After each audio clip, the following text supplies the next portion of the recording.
Hello, everyone. Thank you. Thank you very much for coming to Japan FinTech Week 2025 opening party. I'm going to be an MC today, Madoka Kubo. Thank you very much. Thank you. First of all, we would like to have an opening remarks from the Governor of Tokyo, Ms. Koike.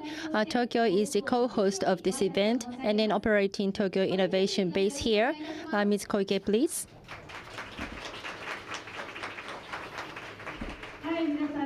Hello, everyone. I am Yuriko Koike, Governor of Tokyo. Yesterday, the temperature went over 20 degrees C, and the weather was really fine, and over 38,000 athletes ran through this Tokyo at Tokyo Marathon yesterday.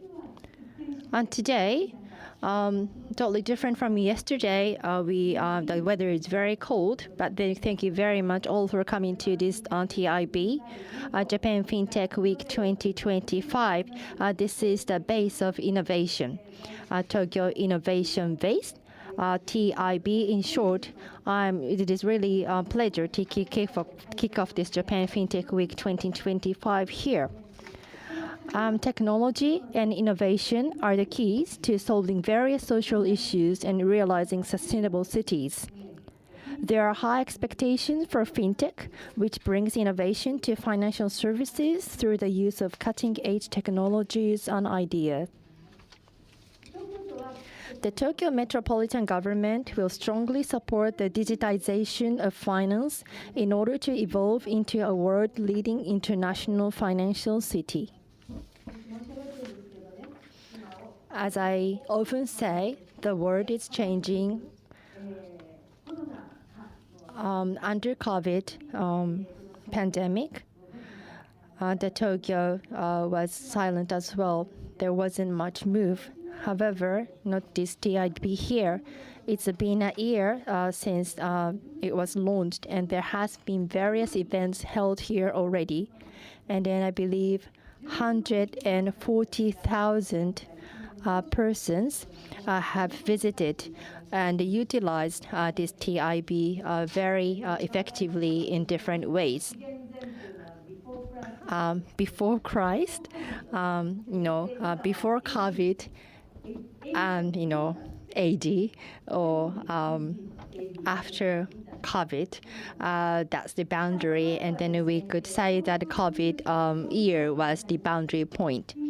And actually, today we have the award ceremony and we would like to introduce various business ideas to realize the new innovation.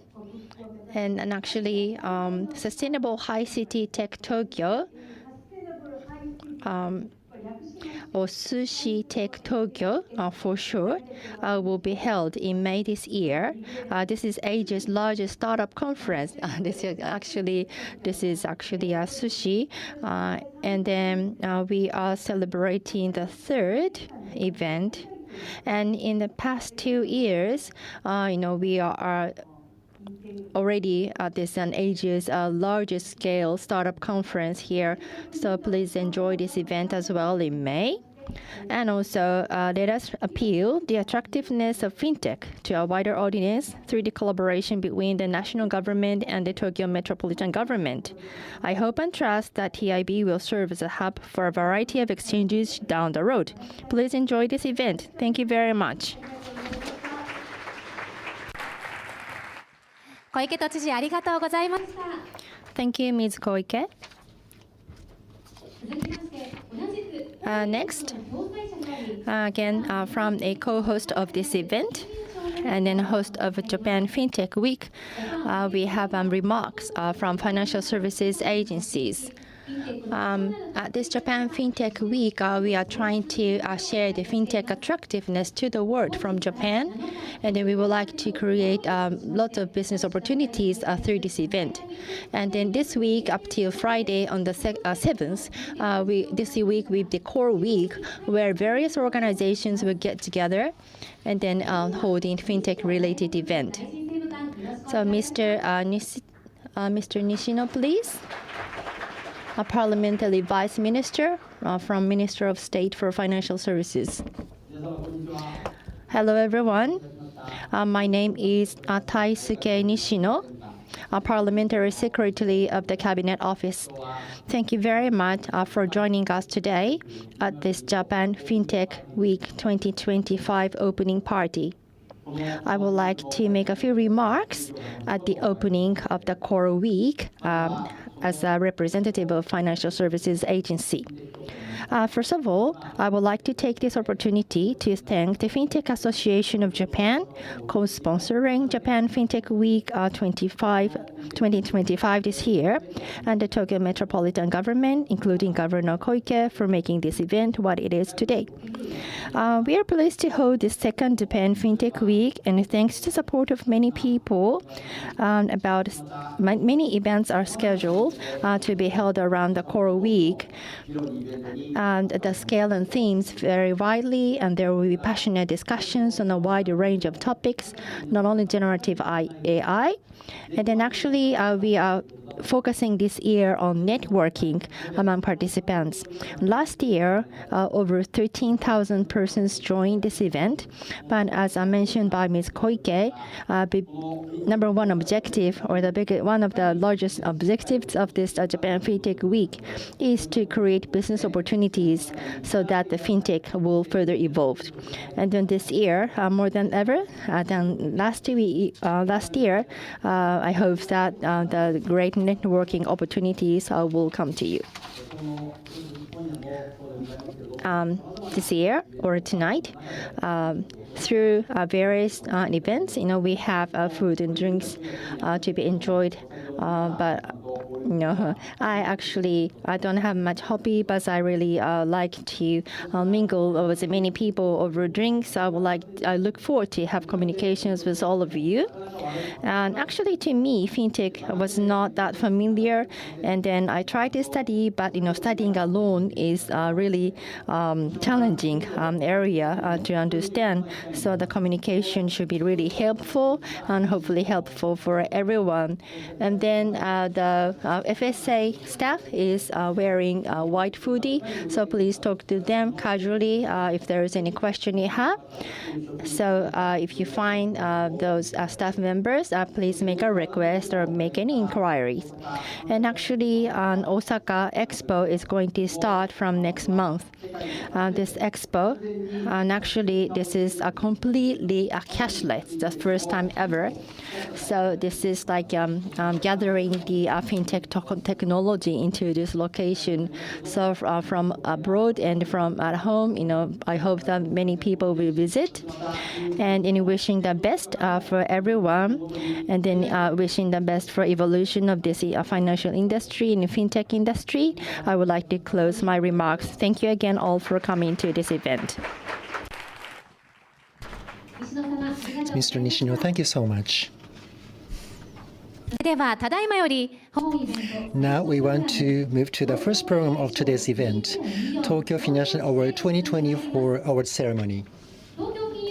So these awards are given to initiatives that contribute to the creation of financial innovation and the realization of a sustainable society through the power of finance, aiming at the creation of a virtuous cycle of investment and innovation to realize a sustainable society. These are selection committee members. Thank you very much for your long-lasting efforts for selection. So now we want to ask you, the chairperson of committee, board director and group CSO, Future Corporation, Chief Advisor for International Finance, Tokyo Metropolitan Government, Mr. Yamaoka Hiromi, to deliver his remarks. So I am Yamaoka. Nice to meet you, everyone. So here, Japan FinTech Week is being held now. This is the biggest financial event supported by Tokyo Metropolitan Government and FSA. I'm so happy to see so many people in this venue. So this year, from all of the region in the world, we received applications. So it's becoming much bigger event over years, thanks to support from Tokyo government. And so So applicants to these awards, their supports are also very great. I really want to say thank you so much from the bottom of my heart. So I want to share some feedbacks from me. Rather than feedbacks, I would say, including my impression, I want to share something. So I found something unique this year. So business groups who have long histories would try to do something new. I'm noticing that fintech that was developed over 10 years ago, and this initiative is now spreading to all old and new companies in Japan. So from overseas market, because of climate change, technologies should be used as solutions. We see so many businesses outside Japan, including a new president administration in the US. There are many discussions ongoing around that topic, but we don't want to see any superficial solutions to the climate change because there is some reluctancy or hesitation against it. So how could we truly utilize technology to give benefits to the society? There are so many initiatives with that. So this is really precious efforts in the current trend. So this time, because we have limited time, I want to share my comments overall. So the first place, Pivot, the third place, Jenny. Looking at the current trend, the way how people live change, the way how companies should operate changes. They are so diversified. In accordance with that, they try to develop financial solutions that got very high evaluation. So working for very stable, long-lasting companies, that was the trend beforehand. But nowadays, you want to respect your time for your privacy or family members, and you want to launch new companies. More people are thinking about that. Then, how many years be working for the same company? Like this company has this type of the real estate property. Rather than that, a new financial model will be more required in the society. And now, so these two companies are working on that. Can you go to the next slide? Yes, thank you. This is for sustainability, like MOL Plus, Shoko Chukin Bank. So they have the same visions. So for the new era changes, respect to diversity, in accordance with them, they want to develop new financial models which have been well reputed and highly evaluated. And also, like Vault Japan. Yes.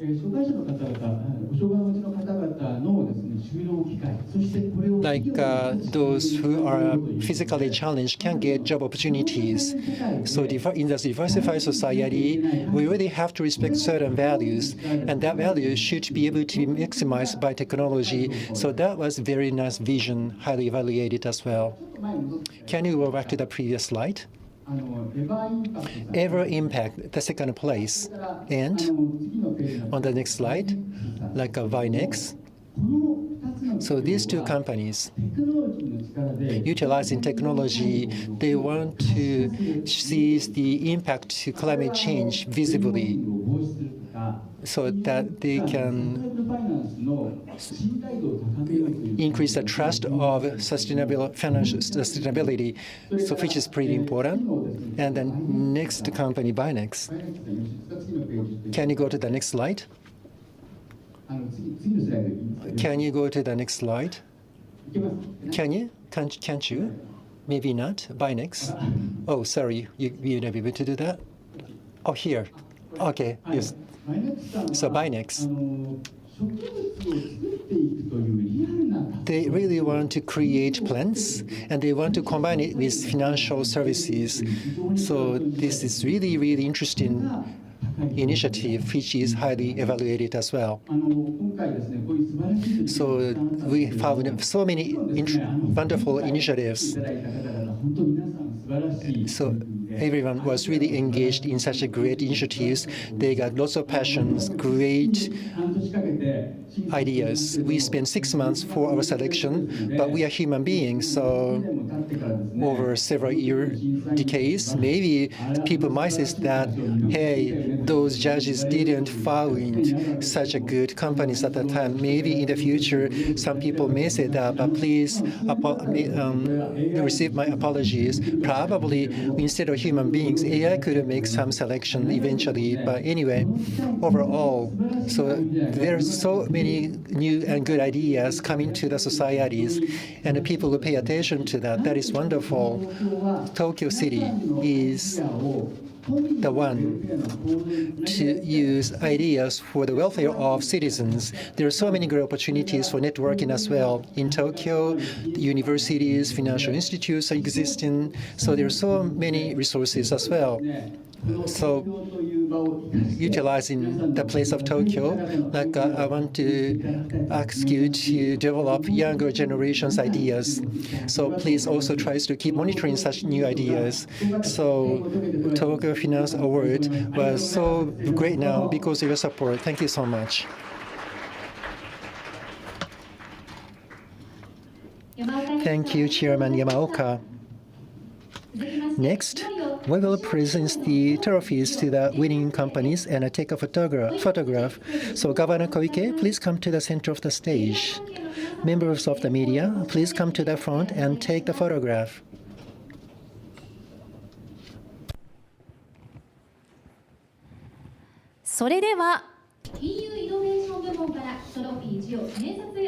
So we want to start the trophy giving and photograph taken for financial innovation. The third place winner, Genie. The president, Mr. Yuichiro Saito. Please come to the stage.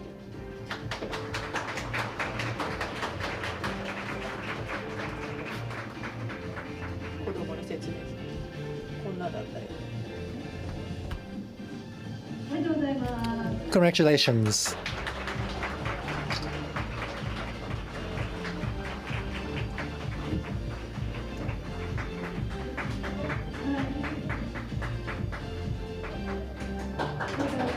Congratulations. Thank you so much. So, Mr. Saito, thank you.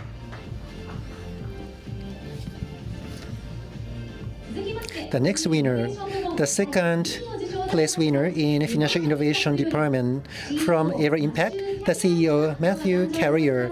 Please come to the stage.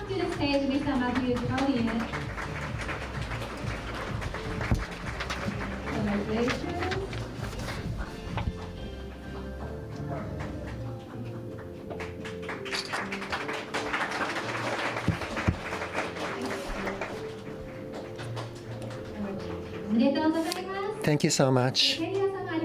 Mr. Matthew Carrier. The next, the first place winner in Financial Innovation Department, FIBOT. So the President and CEO, Mr. Shogo Abe, please come over to the stage. Wow, the trophy is becoming bigger. Congratulations.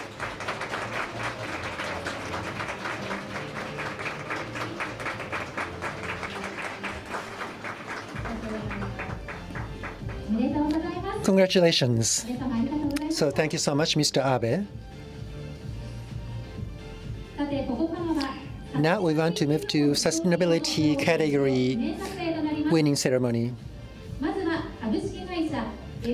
So MOL Plus, the CEO, Mr. Takuya Sakamoto, please come over to the stage.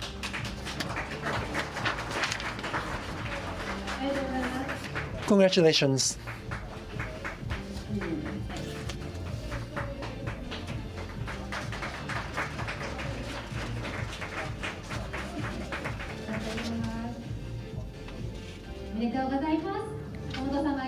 Mr. Sakamoto, thank you so much. Next, another winner for sustainability category from Shoko Chukin, the executive officer, Mr. Katsuhiko Kaji. Please come over to the stage.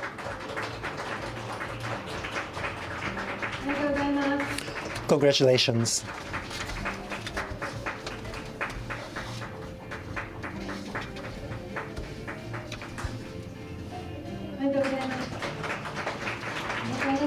Thank you so much, Mr. Kaji. 続きまして同じ Another winner for sustainability category, Val Japan, the president and the CEO, Mr. Takaya Ono. Please come to the stage. ありがとうございます Congratulations.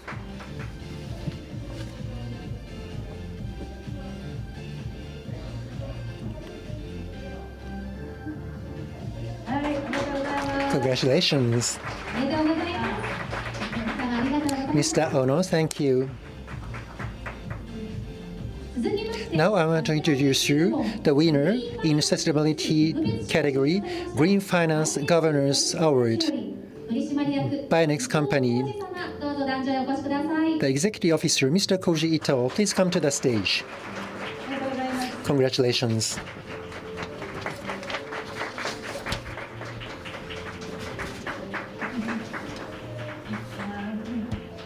はい、ありがとうございますおめでとうございます Congratulations. Mr. Ito, thank you so much. 受賞企業の皆様改めましておめでとうございます Again, I want to say so congratulations to everyone, every winner. 関係者の皆様 So now we want to take a photograph of all the winners. のため今しばらく So please give us a moment to arrange the seats for the picture.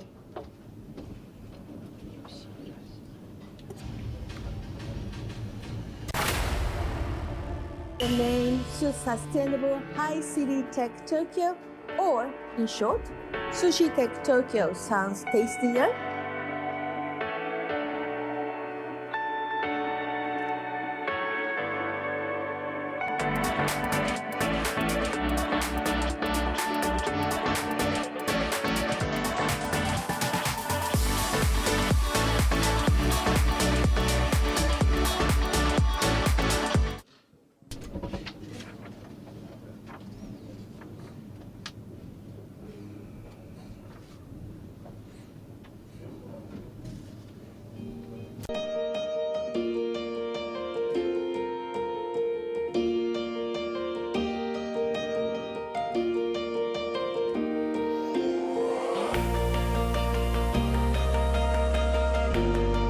お待たせいたしました Thank you for waiting.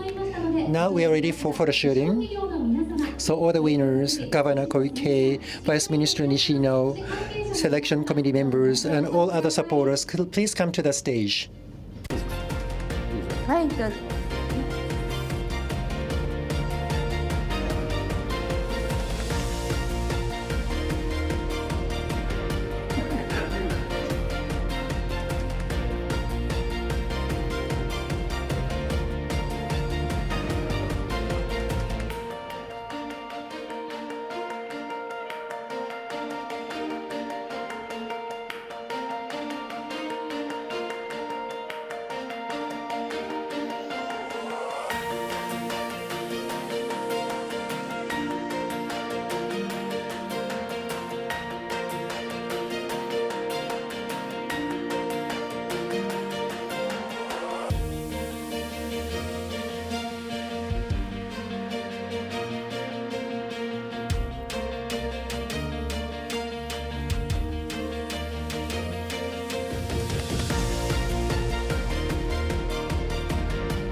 受賞企業の皆様 So congratulations all the winning companies. ありがとうござい And ます thank you very much for participating in this photo shooting session. さてそこで Now, Governor Koike, the Vice Minister Nishino have to leave because of the official duties. 小池都知事 So, ありがとうご Ms. ざいます Koike, Mr. Nishino, thank you so much.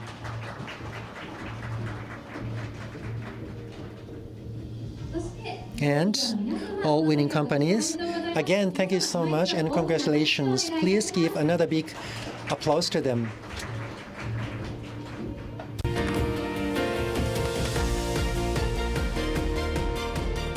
続きまして東京金融賞2024 From here on, we would like to start the pitch session by winners of the Tokyo Financial Award 2024. The pitch will start from the financial innovation category and then followed by sustainability category. First of all, ranked 3 in financial innovation, Genie. 代表取締役 Our presenter is Mr. Yuichiro Saito, president of the company. Mr. Saito, please. 皆様こんにちは。 Hello, everyone. ジーニーの斉藤と申します。 I am Saito from こ Genie. の度はこのような栄えある賞をご存知 Today, I would like to express that I am honored that our company has received this award. がジーニーと言います。 Our company name is Genie. Please remember the name. 右上にですね、 At the right 文字があると top, 思いますが、 I believe you can see the letter ACOM, ACOM, ACOM. Actually, Genie is the fintech startup company of ACOM Group. It's been 3 years since we started our operation. 我々のミッションはエンベレッドファイナンス Our mission is to design the new credibility format through embedded finance. トランプに登場する And Aladdin's story, Magic Lamp, you remember? The blue genie, Will Smith was casted in the movie. So the magic lamp or genie can be placed into your companies. And when you have any difficulty, the magic lamp is going to serve to help you. サービスがございます。 And we actually have a service called Money Lamp. And then this is for your dream come true. 基本スキームにございます。 This is our basic scheme. Right hand side, there is Genie, and then we have partners, and then the functionalities can be embedded into our partners, and then the financial services could be provided to end users, データも共有しながら and the data will be shared, ともに提携させて and then the partners will be able to leverage assets data as well, in addition to providing financial services to end users. お引き合いいただいております。 We are receiving many inquiries from potential customers. There are 3 reasons, I believe. It's March 3rd today. So actually, if we start the preparation, you can start or you can release your service in 2 months on May 3rd. So very speedy. And actually, our service is free, no cost on your end. やはり失敗できません。 And this loan service cannot have any failure. And with ACOM experience, we have number 1 quality, we believe. で我々ですね、設立3年目になるんですが、 So it's been 3 years since we started our operations. And for 2 years, we have focused in creating or building schemes for embedded finance. Products where you have freely choice 真ん中にございます and then experience and the resonance with your brand, customizability, very flexible customized services, and then the 新設計 partner scheme for and credit design which fits the partners' businesses. 今多くの提携先様 Many partners 事業推進を行っております。 are driving their services together with us. 垣根はございませんで、 There isn't any boundary in industry here. We have partnership with variety of companies. 東京金融庁ですが、 And this time, this Tokyo Financial Award, actually, we released this partnership business launched on February 19th. And then a freelance loan is going to be provided here. And this is the application we made to this award. This is the job matching largest scale service, and crowd worker population is over 6 million person registered into this service. Crowd works, and 76% of freelance workers feel insecure about their salary or payment, and then they are willing to go into this kind of loan service to make sure that their living will be secured. This was actually the area not many companies have touched upon. However, through this partnership, the optimum appraisal will become possible. So the credibility of freelance workers was optimized in phase 1, and then we went into next steps, and then we would like to realize this financial service comprehensiveness through our service. And there is a variety of possibilities here, and actually we have phase 6 in our plan already. So through this embedded finance, we would like to design the new credibility format. Thank you very much. 斉藤様ありがとうございました。 Mr. Saito, thank you very much. 続きまして EU Next, 第2位デザイン number 2, Ever Impact. This is the English presentation, so if necessary, please use the subtitle in Japanese on your right-hand side. Mr. Matthew Callier, please. Good afternoon, everyone. My name is Mathieu Carlier, CEO of Ever Impact. Konnichiwa. So Ever Impact is about carbon measurements. We are monitoring carbon emissions in real time, anywhere, every 100 meters, every hour. We really try to bring measurements where there's currently only estimates.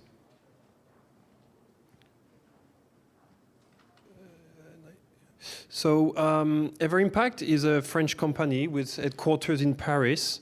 We have 15 employees. And the DNA of our company is from the United Nations. So the founders were former CEOs in the United Nations and have scaled UN agencies to $1.2 billion. We also created the first UN satellite agency, UNOSAT, with our CTO, Alain Rotière. And I was myself working in bringing hardware, software solutions for presidential elections and helping countries go to elections with data. We have surrounded ourselves with people from companies like Airbus or Google, data scientists, engineers that are basically bringing the best of data for monitoring greenhouse gas emissions. We have headquarters in Paris. We have Ever Impact Japan KK since last year, thanks to the Tokyo government. And we also have an office in Copenhagen. Our investors include a combination of EU Commission, shipping venture capitalists, and also venture capital such as MUFG, but also MOL Plus, who is also here today and one of the winners in sustainability. What we see is that traditional estimates of emissions are significantly wrong. We have measured emissions in the city of Dijon, where we found a difference of 1.2 million tons of CO2 between what we measure and what was estimated. And that's a big difference. We've done this with satellites and sensors. And we also have measured emissions from ships in a Mitsubishi ship and found a difference of 10%. And this misreporting of emissions is very risky for the reputation of a company, but it's also a lot of money that they leave on the table, from $100 million per year. So Ever Impact is bringing real carbon measurements anywhere. We have developed the concept of the identity card for a ton of CO2 in the atmosphere and give a unique identifier to a ton of CO2. We have a global coverage And the benefit is that it allows our customers to map their emissions very precisely and track them every hour and avoid double counting and have much more accuracy. And of course, in the process, they save money and access climate finance.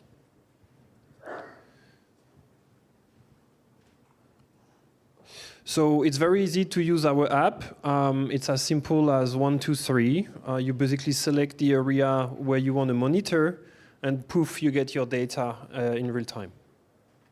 The data is accessible through API, and we integrate it into many different companies that are our partners, such as Hitachi Systems to monitor forest, Mitsubishi, also MOL, Mitsui OSK Lines, and we have, it's very easy to work with our data.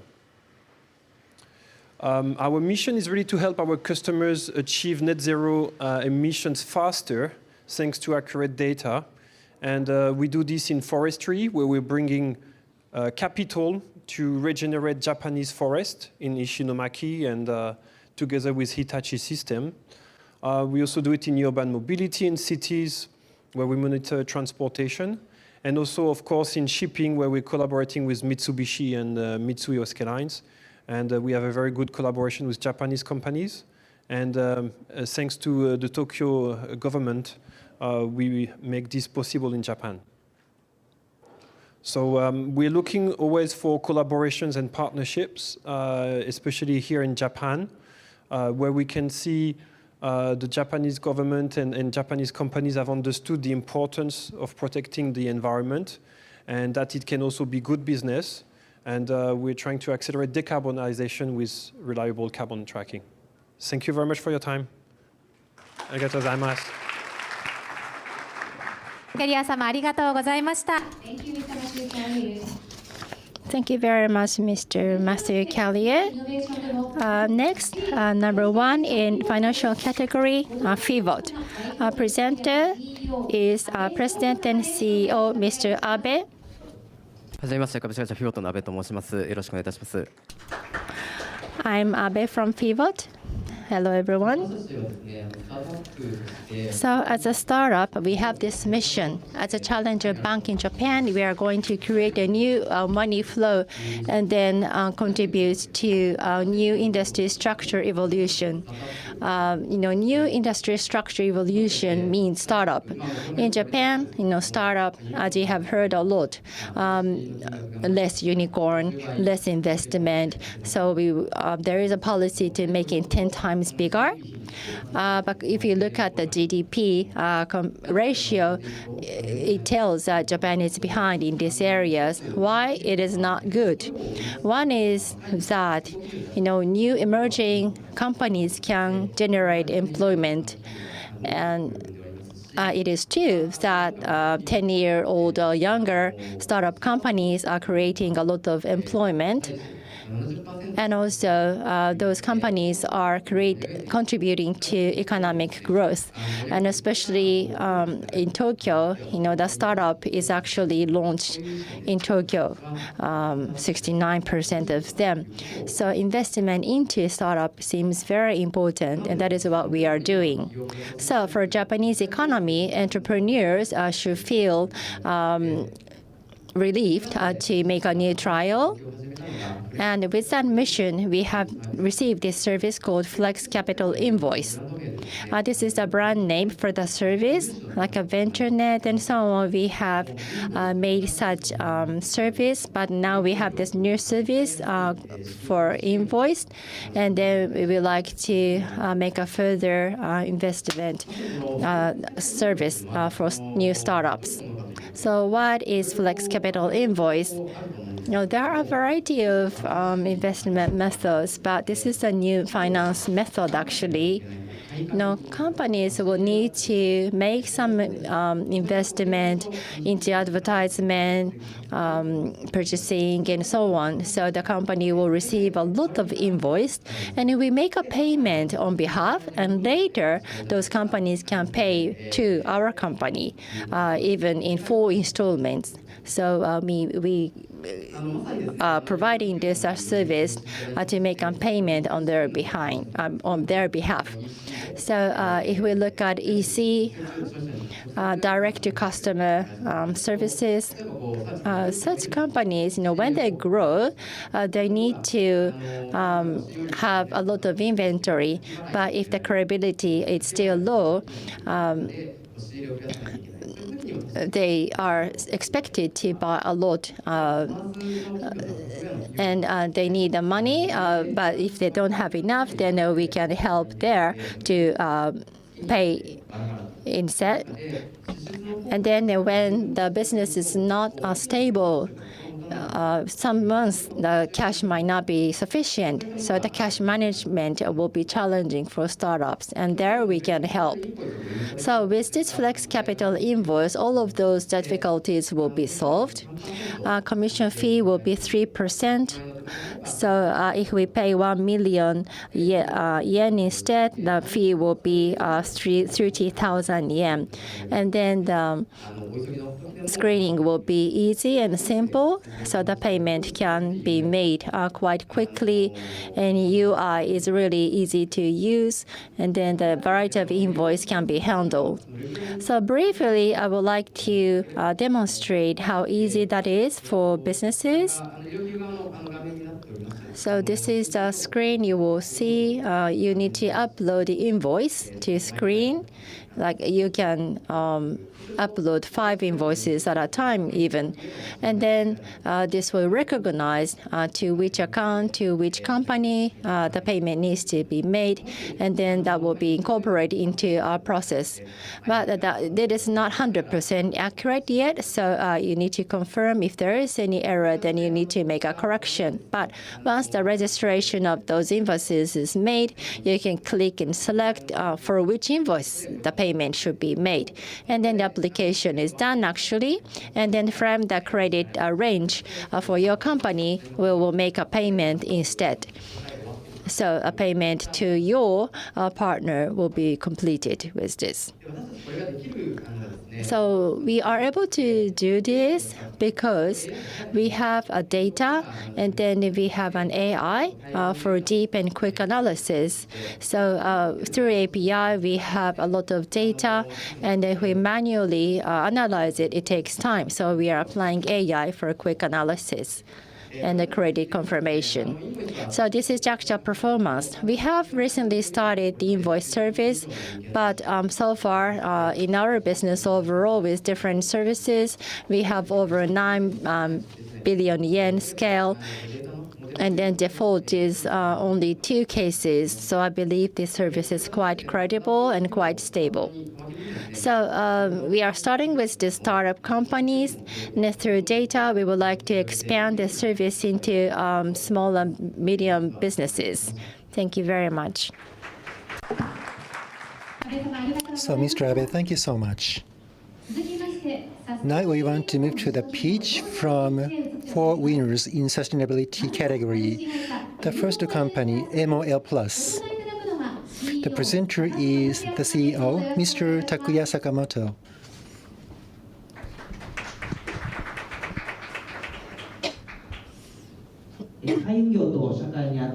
So we will plus new value to the ocean shipping industry and society. I am Ms. Sakamoto. Nice to meet you, everyone. So we are MOL Plus. We are the corporate venture capital of MOL. The general venture capital fund would have 10-year period on average, but we don't have any particular defined fund period, utilizing cutting-edge technology, business ideas to be implemented in the society. That cannot be done in a shorter period of time. That is our vision. So we want to keep it open as a structure of this funding service.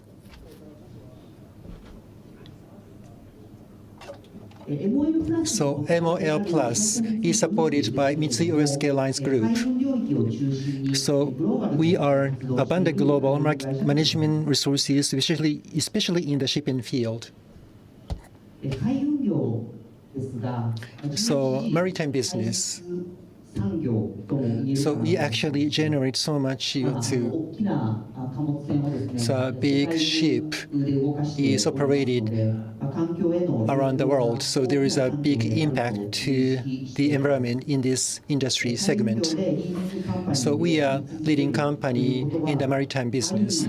環境サステナ That ビ means リテ that ィ経営を実現していくに等しいと You really 考えております have to keep the sustainability in the business always. そんな中で商船三井の So CVC である私たち CVC MOL Plus 創業から間もなく4年が経ちますが was launched almost 4 years ago, 23社 and for 23 startups and 6 venture capital funds, we've been investing 4 billion yen so far. 海洋地球環境の保全 Again, we really want to maintain good environment 実現しております from our perspective. また私たちは And ピュアな we are not pure venture capital. As a business operator, we are functioning as venture capital. So investment is not the end. Like again, MOL has a very big businesses around the world. So their business units and region offices and our investees would work together to generate specific industries. Again, we are maritime business operator, so we want to do global business as a standard. In Tokyo, so MOL's head office is in Tokyo, and we have a footprint in London, India, Singapore, and the US. So as CVC members, we have 5 footprints on the globe. So this is about the events or exhibition events in Tokyo. We are active participants in such events. Recently, at the top right, as you see, Tokyo Marine University is located in Tokyo Metropolitan area. That is a national university. And not only business, entrepreneur development is supported with that university. In a wider scope, again, we became a winner and a maritime corporate capture venture. We are the only one. Definitely, we want to use this as tailwind to do more. Thank you so much. I know I have 3 minutes more, but I want to finish my presentation now. Thank you so much. So, Mr. Sakamoto, thank you. Next, Shoko Chukin. So, Nana Nikura-san from the corporate planning. Thank you. I am Nana Nikura from Corporate Planning Sustainability Department of Shoko Chukin. So this is so-called Shoko Chukin. That is our company's nickname. So today, Shoko Chukin and Daybreak Corporate, 2 of us applied for this. So I want to share our initiatives now.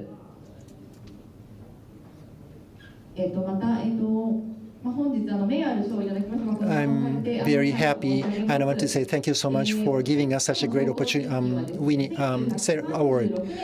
So back in 1936, Shoko Chukin was launched. Yes, we have a long history. So traditional financial service was our core business. So looking at the changes in the society for innovation, sustainability, we always challenge ourselves for that. And Daybreak Company, they have a special freezing technology, and they are like a food tech startup. So Daybreak utilized our positive impact finance. I want to introduce this schema. Positive impact finance, PIF. What is that? For environment, society, economy, we want to analyze and assess the impact to them. And based on specified impact, as you see at the bottom right, this table is created. So based on that, we can set up KPIs, and we can keep monitoring them. Then Daybreak can achieve the target based on our support. That is a schema of this financing service. でここで応募させていただいたこちらの取り組みの独自性 So this is a uniqueness and a new part of our initiative. So Daybreak, they have industry-first freezing technology. 私どもですねスタートアップ支援というのを We want to support startup as our business focus. In 2024, in April in 2024, we launched a new function so-called Startup Salesforce. Like a custom-made finance schema can be provided, and 70,000 SMEs in Japan 様ですけどもこちらにでも are our customers, and 様のソリューションを提供する we can offer startup solutions to them, and we can also support for them to expand their sales channels. 国内で And ポジティブインパクトファン positive event finance source, like an impact deposit. We started providing that as a first case in Japan. As a financial service provider, we can collect deposit and we can manage them. 最も金融ビジネス様一般的な This is a very general way, but depositors can select how their deposit can be used. Individual depositors can make contribution to the impact to the society through PIF. This is what we are progressing. で左側が On the left side, this is about the objective of PIF. So these are our KPIs for all SMEs, startups in Japan 融資を通じて through our loaning service. Like a 1,600 plus KPIs have been configured.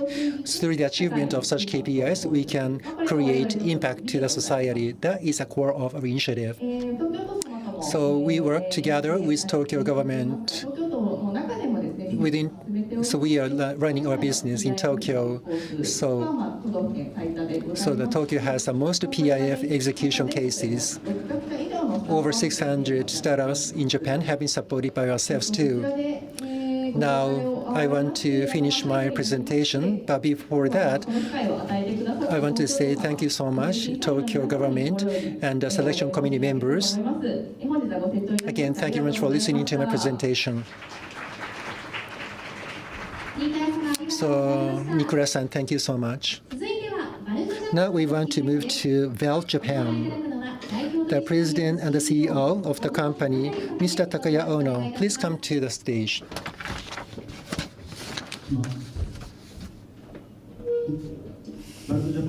I am Ono from VAL Japan. So this is our vision. We want to set up an era where people who have difficulties to work can be successful and active.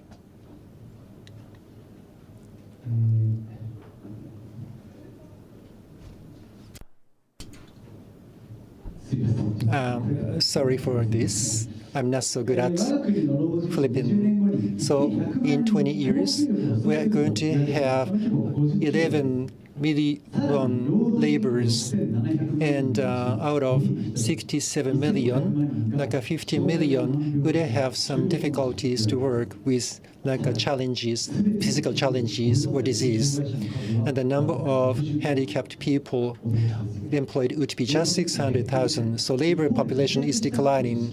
Those who wanted to be active could not be active, like 600,000. So we have to have a very good balance. We want to have a good social infrastructure to enable it.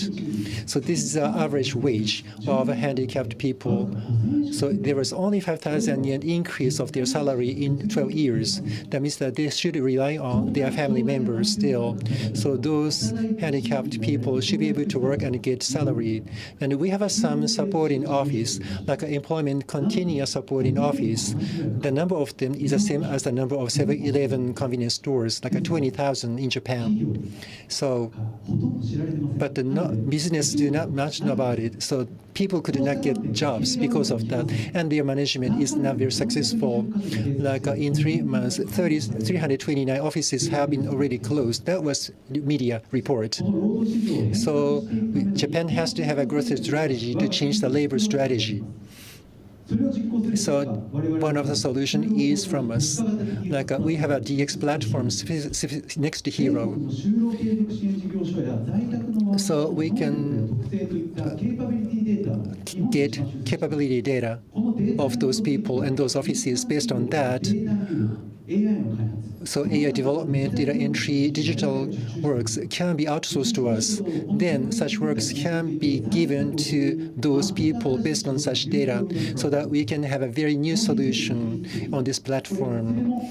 Like we can be responsible for the quality and the delivery. So look at this video. Next hero. Next hero.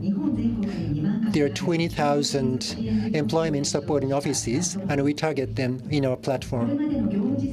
Based on the actual performance, we have a specific database.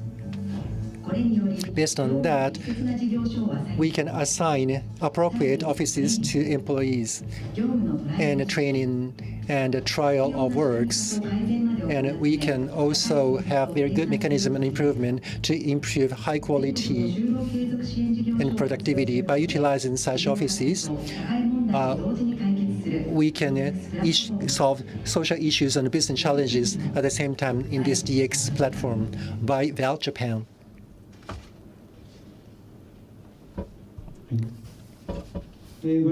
So in Japan, over 2,000 offices are in our network.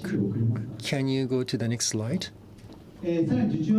Also, again, we have the biggest number of orders and the number of workers in Japan. So this is like a use case.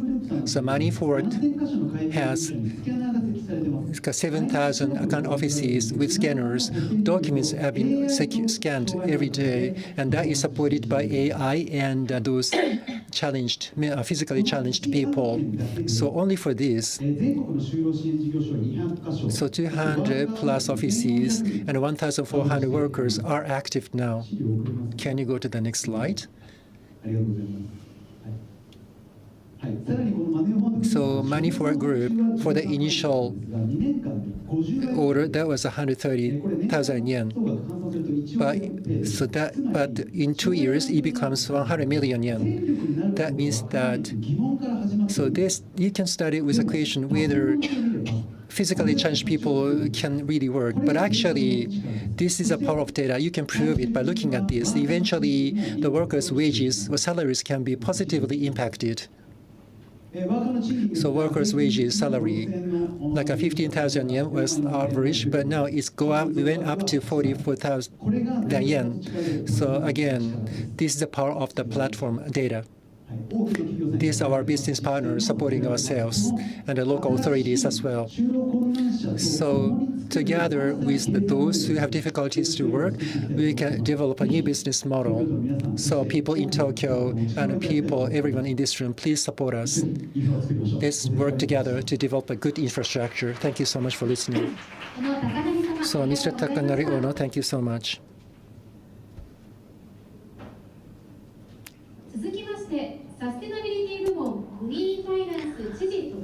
Next, the Governor Special Prize for Green Finance, Binex, and the presenter is Mr. Ito. We are honored to receive this great award. Let us introduce what we have been doing.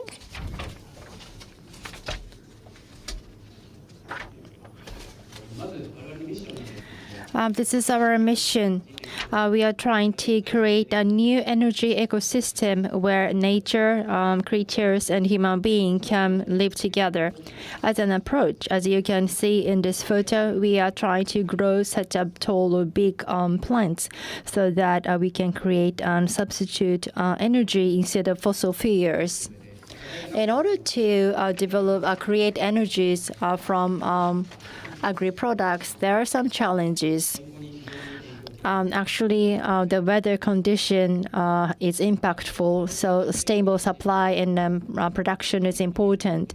And of course, we need to keep our focus on preservation of the ecosystem.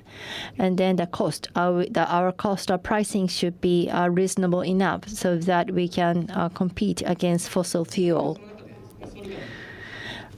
And we pay attention to a plant called sorghum. This the brown one in the photo. This is what we hear as sorghum. Basically, the fruit, the brown part, is harvested and then used for food. The height is about your waist. On the other hand, in addition to fruit part, so that all the leaves and the stem could be leveraged, we are working on this type of sorghum, which is in the photo right-hand side, in the joint development with Tokyo University. So the sorghum we deal with is very tall. It goes up to 5 or 6 meters high, and it depends on location, but we can harvest 3 times a year, so the yield is very high. And also, the fruit part can be used as food, but the sorghum we are working on right now can be used effectively and efficiently for energy. And the sorghum itself has a long root, and there the CO2 could be stored. So this is going to contribute to decarbonization. And then this plant can be harvested or grown even in a dry area. So it means that the various different locations in the world could be the farm for this plant. So this sorghum, this is our business flow. The fruit, as we have done so far, the fruit part could be sold as food, and the stem and leaves contain water and also a lot of sugar. So by compressing the part, the juice can be gained, and the juice can be processed into ethanol or methane gas. And then the residue will be dried and then used as pellet. So for a biomass power generation, the pellet could be utilized. And the root part in CO2 calculation, the 60 tons per hectare can be stored. So in the future, this should be able to be turned into carbon credit. In our initiative so far, as I mentioned already, we have been trying to have this stable supply. So not only Japan, but Asian countries, Oceania countries, we are validating the possibility of growing up this plant in different locations. Next, in joint research with Tokyo University, we are trying to create the new species, which is high calorie, and also we are trying to rationalize the agri-management. Currently in Thailand, Indonesia, and in Australia, we are developing pellet, biomethane, bioethanol, and so on, and we are discussing with various companies so that all of those businesses could utilize this as fuel. Lastly, through our business operation, we would like to achieve stable supply of biomass fuel. And we would like to realize the carbon credit use with this so that we can vitalize the carbon credit market. And then we are planning to maximize the farmland for this plant, and in hopes that that will contribute to local farmers' revenue as well. Thank you very much. Mr. Ito, thank you very much. So this concludes the pitch session for our winners of Tokyo Financial Award 2024. So again, congratulations to all the winner companies. After this, we are going to have Financial Services Agency talk session, and from around 5:35, we are going to have the pitch contest by 13 finalists of financial innovation category of the financial award. And actually, everyone is expected to vote to decide the audience award. So please enjoy listening to all of those pitches and then join the vote. And for today's event, I believe there is a sheet with QR code for questionnaires, so please cooperate.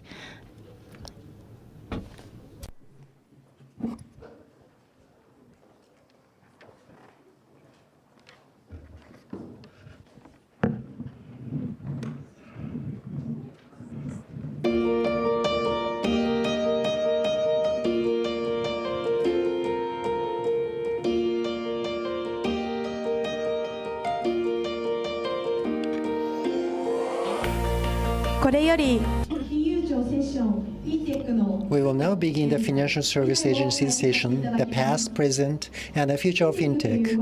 Now that about 10 years have passed since the term fintech became widespread, we have invited people who have been acting in this field for a long time to discuss a wide range of topics, from looking back on past efforts to looking at the future. 登壇者を紹介いたします。 Now let me introduce the speakers. First, I'd like to call Mr. Hiromi Yamaoka, Director of Future Company Limited, as he gave his comments to the chairman of the judging committee in the Tokyo Financial Awards ceremony.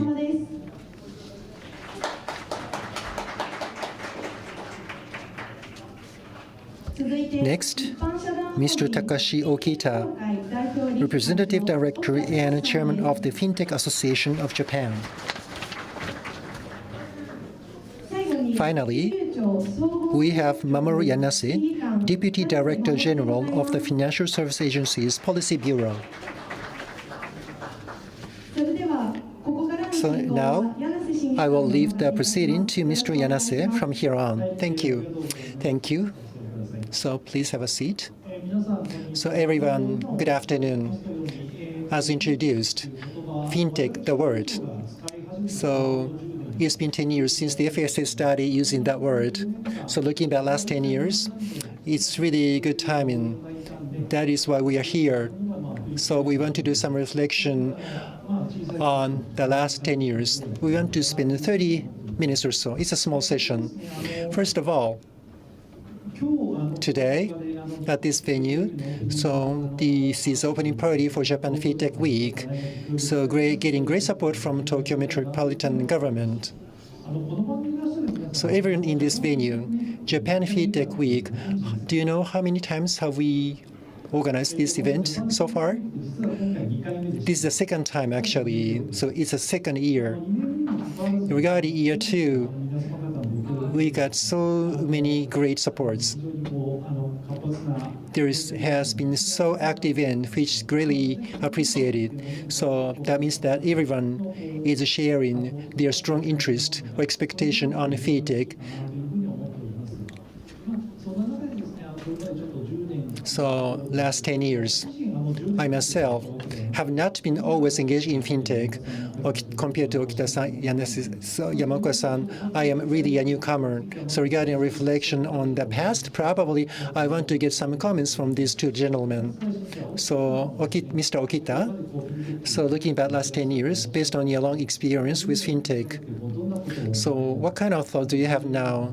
10 years ago when you started, how did you see? Or now 10 years later, looking at the current situation, how do you feel? Can you share your comments? Thank you. I am Okita from Fintech Association because I'm a startup owner. So Yanase-san is wearing a white hoodie. I usually wear a hoodie too, but now, because this is a formal opportunity, I'm wearing a jacket. So fintech is a field. So I've been engaged in 25 years. Yes, the word fintech was used first. Then, looking back last 10 years, there has been great acceleration around the world. Fintech Association was launched 10 years ago. 10 years ago?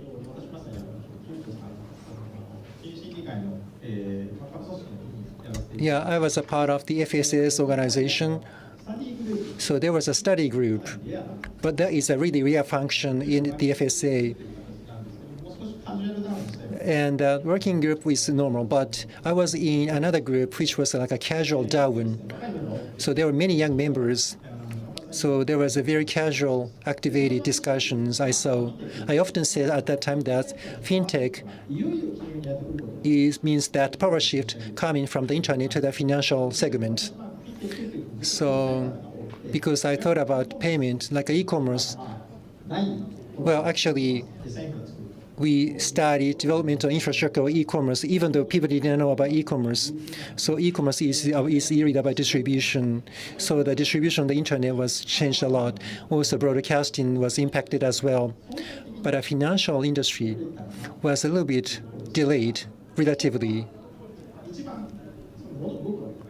but that is a best match for fintech.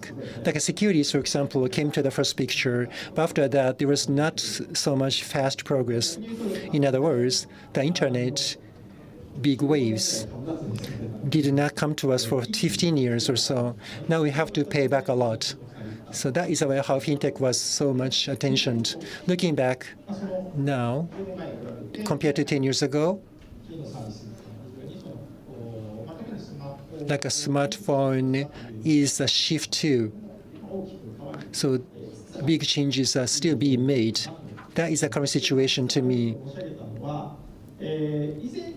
Compared to before, yes, there is a change, definitely. Compared to 10 years ago, yes, financial services have been changed, definitely.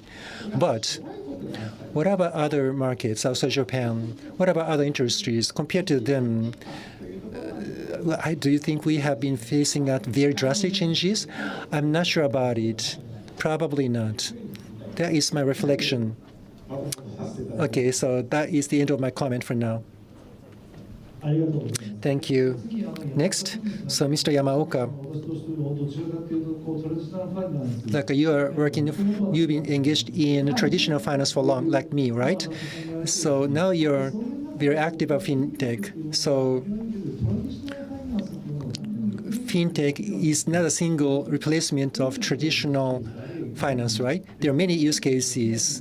So synergy with other worlds can be developed through fintech.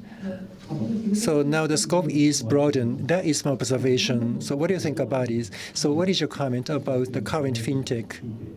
Can you share that? Yes, exactly.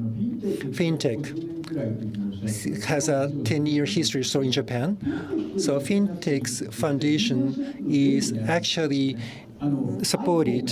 Like iPhone came to the market in 2007, blockchain in 2008, and deep learning 2010. So when Lehman shock, they came to the market. So when there's a Lehman financial crisis, that is a global financial crisis.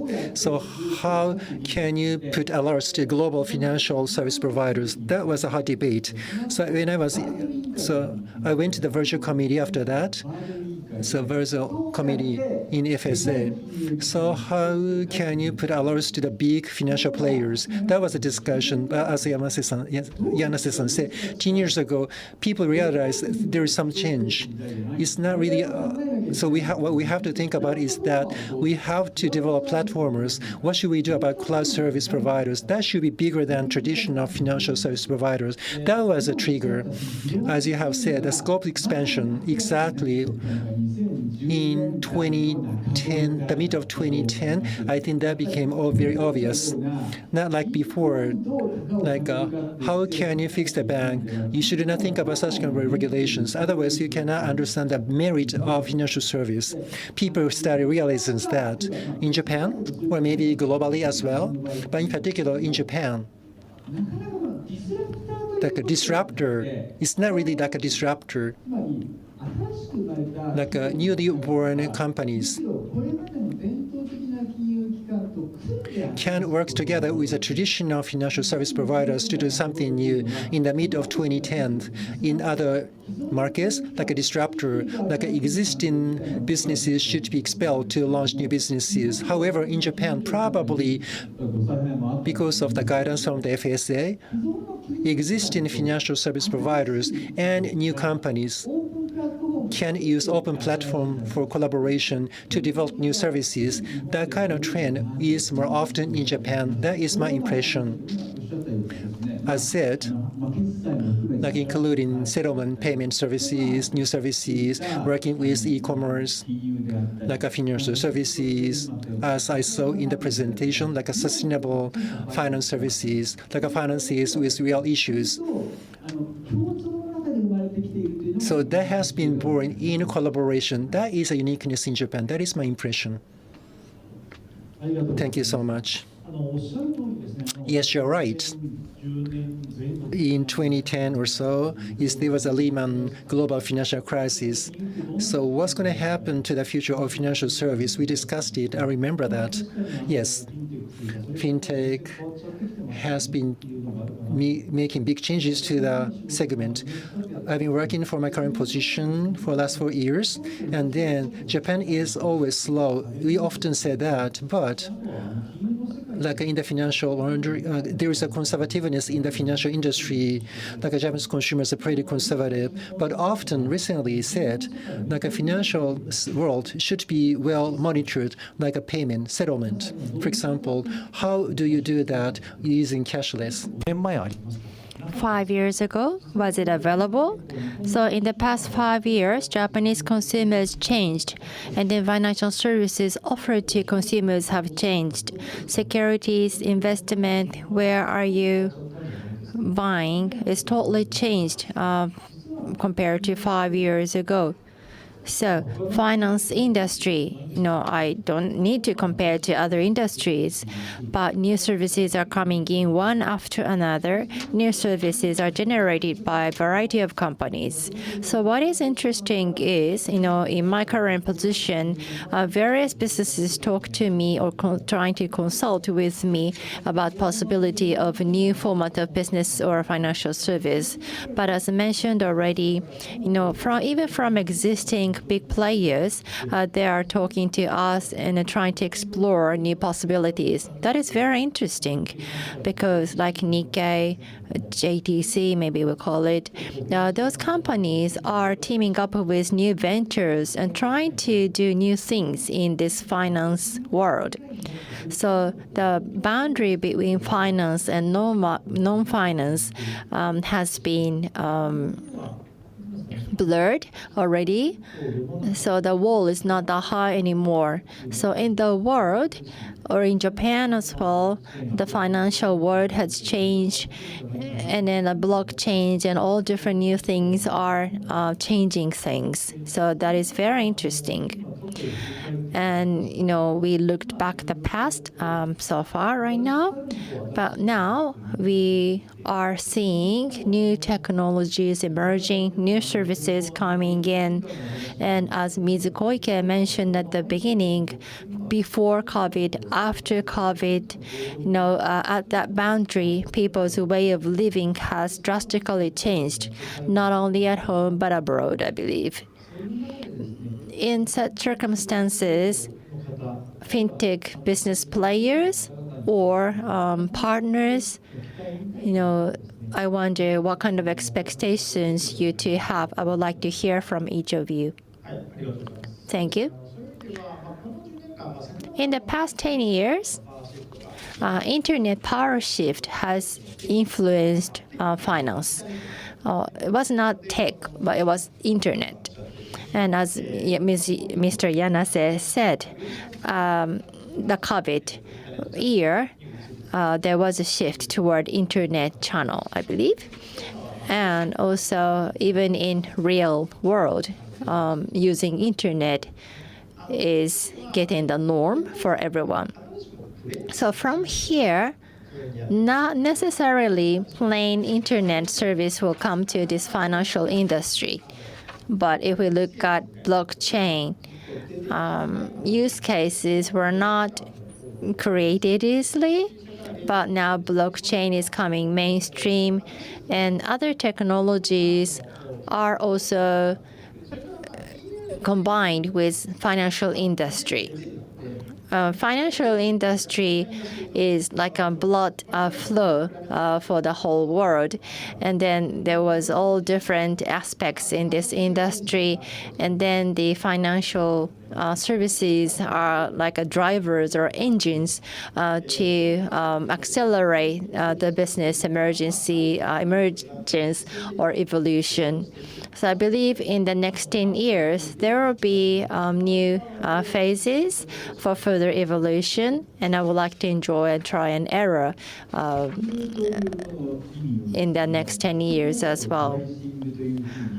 Risk evaluation and pricing, if that is the focus, and we will keep expanding our realm.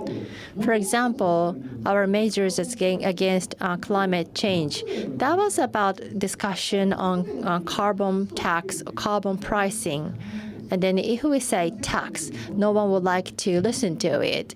So things are getting more toward finance or economy side, and such an internal and external risk are evaluated. So the financial area is expanding and keep pushing the boundary out. And then the financial related services are getting more visible. And I believe that is because of the request from the society to be able to see anything. So like e-commerce, blockchain, it's like an exchange of things. Like the current labor can be changed to something 10 or 20 years later, or that can be changed to the global environment in the future. Like information processing can be more efficient, and I believe that's where we finance industry can contribute as well. So fintech is like a reevaluation or reconfirmation of the potential of this industry, and we expect a lot from young generations. Thank you for your comments. What Mr. Yamaoka mentioned, I now wonder what has changed over 10 years, 20 years so far.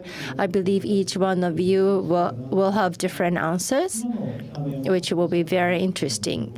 So what Mr. Yamaoka mentioned is a very big hint. And data seems to be very important. And with technology evolution of the past decade, data is getting more reasonable, and then data becomes available. And then financial industries, risks, and other things will mean different things with the data availability changing. So the services we have had could be connected to finance in various different ways. But from my position as a person of FSA, this is actually a difficult discussion because FSA has been easy because finance was finance, bank was bank, security was security. So we just needed to prepare rules for different areas respectively. However, all different things are now connected, like ubiquitous thing, but still information asymmetry situation, risk management, instability, those things needs to be managed with caution so that everyone can use those financial services in a secure way. So in that way, there isn't much change from regulation standpoint, but we need to have an innovative viewpoint so that we can have the flexibility in our response to the current circumstances. I talked about this hoodie a lot, but last year when we had the Japan FinTech Week, we were saying that we should be able to communicate more casually and openly to everyone. We would like to hear from you, hear from everyone. We just wanted to express our feeling by wearing this hoodie. The finance is going to expand. It's going to change, and how we can keep providing sustainable and flexible and safe financial services. It actually depends on how well we can keep talking with all of you. So, our office, it's strict in a way, but we are casual and open as well. So please feel free to talk to us for anything. For fintech players, we expect a lot. And actually, Mr. Okita, as a front runner of fintech, to those who are going to be engaged in fintech, if you have any expectation, please. We talked about Lehman Shock a bit, but what was really big then was, the players in financial institutions went out of financial institutions. I was in the internet industry, and then I had a touch point with financial world. But after Lehman shock, the bank players, those employees went out of the industry, or they had to leave the industry. And that was actually one of the triggers to start the change. And those people are coming back to financial world as well. And I kept saying that the fluidity of people is very important for fintech evolution. And finally, in Japan, we start to see such a flow of people among different industries. And I see some of you used to work for a big bank, but now are working for a fintech startup. And recently, there is the other way around. Big players in banks, they used to hire only new grad, but they are hiring mid-career as well. And then the official institutions as well. FSA had lots of mid-career persons, but now there are people going out of the agency, or some are coming back to the agency as well. So whether that's really perfect people flow or not, probably not yet. There will be some regulations needed, but it's been changing a lot, I believe. Again, fintech is a financial, so we have to have regulations. Well, I had a lunch with global people, like people from Asia. In my previous job, I was in Asia. Sometimes I had to talk with the regulators in Asia. They are pretty casual, but in Japan, they are very open, frank to have discussions. Of course, the advantage is that I'm Japanese. I think Japan can be proud of that. We have advantage of that. 10 years ago, I said that, yes, Japan had a very good regulations, like a consumer loan and the development of business operators. Now, commercial business can come to the market. It's been already 10 years after I said, and it's been 5 years I launched my business. But I don't think I'm perfect. I can make more improvement. I have to encourage myself to everyone in this venue. Yes, you can make innovation. You don't want to wait for others compared to other nations, other markets. You don't want to just say that Japan is left behind, but you want to be an active player. Likewise, I also want to do more. Thank you so much, Mr. Okita. Thank you very much for your supportive words. So, Mr. Yamaoka, on top of his comment, because you're like Tokyo Metropolitan, like international financial fellow, so looking at other markets such as Japan, so those who would be engaged in fintech should be how, and international people who want to work for Japanese fintech, can you deliver a message to them? As Okita-san has said, in case of Japan, the FSA has a very strong sympathy for the new regulation for payment or financial token. They are the pioneer on the globe. So because of their attitude, and in case of Japan, so fintech should be leveraged for people's welfare. They have a very strong sense of that, which is very good. International fintech is pretty advanced. People say that, but it doesn't necessarily mean that you have to accept it as it is. So there is a strong global division. People should be much happier and richer, but there is global division, like a fintech. According to my observation, impression in outside market, sometimes they try to prepare something only good for the rich people, wealthy people. Of course, there is such kind of perception too. But in Japan, probably because of the guidance from the FSA, fintech should make people happier, should provide more convenience to people. So that is a very great asset. That is why traditional businesses and new companies can work together in many spaces. Tokyo does this for Tokyo citizens' welfare. So So people's lives should be happier, richer. There should be great contribution to the lives of citizens. That is motivation, and the network. They are pretty important. Now, the world of fintech should remain supported by these kind of concepts. So Tokyo Metropolitan Government, FSA, definitely we want to work with them together to move forward. That is a direction definitely young people want to work hard looking at that. Thank you so much. Thank you so much. I think we don't have much time left. So today we are at the opening party for Japan FinTech Week. Tomorrow and beyond, Japan FinTech Week will have more events. So please try to join many events so that you can have more people in your network, or you can learn, you can collect new information. Please leverage events for that. Thank you very much, everyone. Thank you so much. Mr. Yamaoka, Mr. Okita, and the Deputy Director General Yanase, thank you so much. This concludes the FSA session, the past, present, and the future of fintech.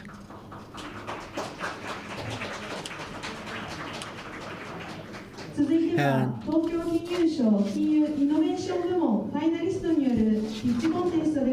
now we want to move to the pitch contest.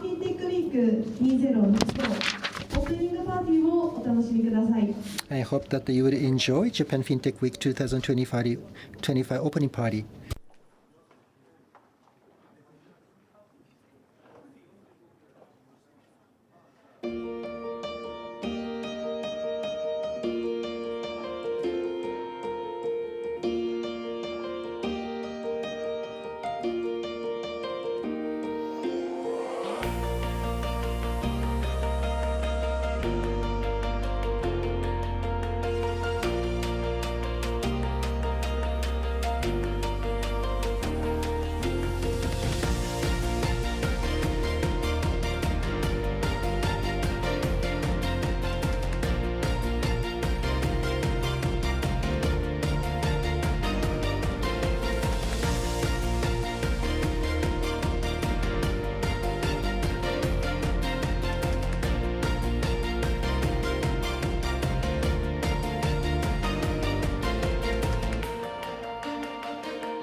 それではこれより Now we want to start off the pitch contest by Tokyo Financial Award Innovation Department finalists. So the purpose of this contest is to give audience awards to a company selected as the most innovative service providers based on the votes from the audience. Now you are going to listen to 13 companies' presentations. Then you are going to make a vote to one company who you think gives the most innovative service. For your voting, please scan this QR code on the monitor or please use the voting form in the flyer. So voting is going to start after all the presentations are over, and we are going to end the voting 10 minutes later. Please make a vote per company only. If you work for this company, please do not vote for your company. Now we want to start off the pitch session. In this pitch session, 13 companies would make sessions. From the 6th to 8th companies, they are going to make presentations in English, others are in Japanese. So the first pitch is going to be given by If Curion. よろしくお願いいたします。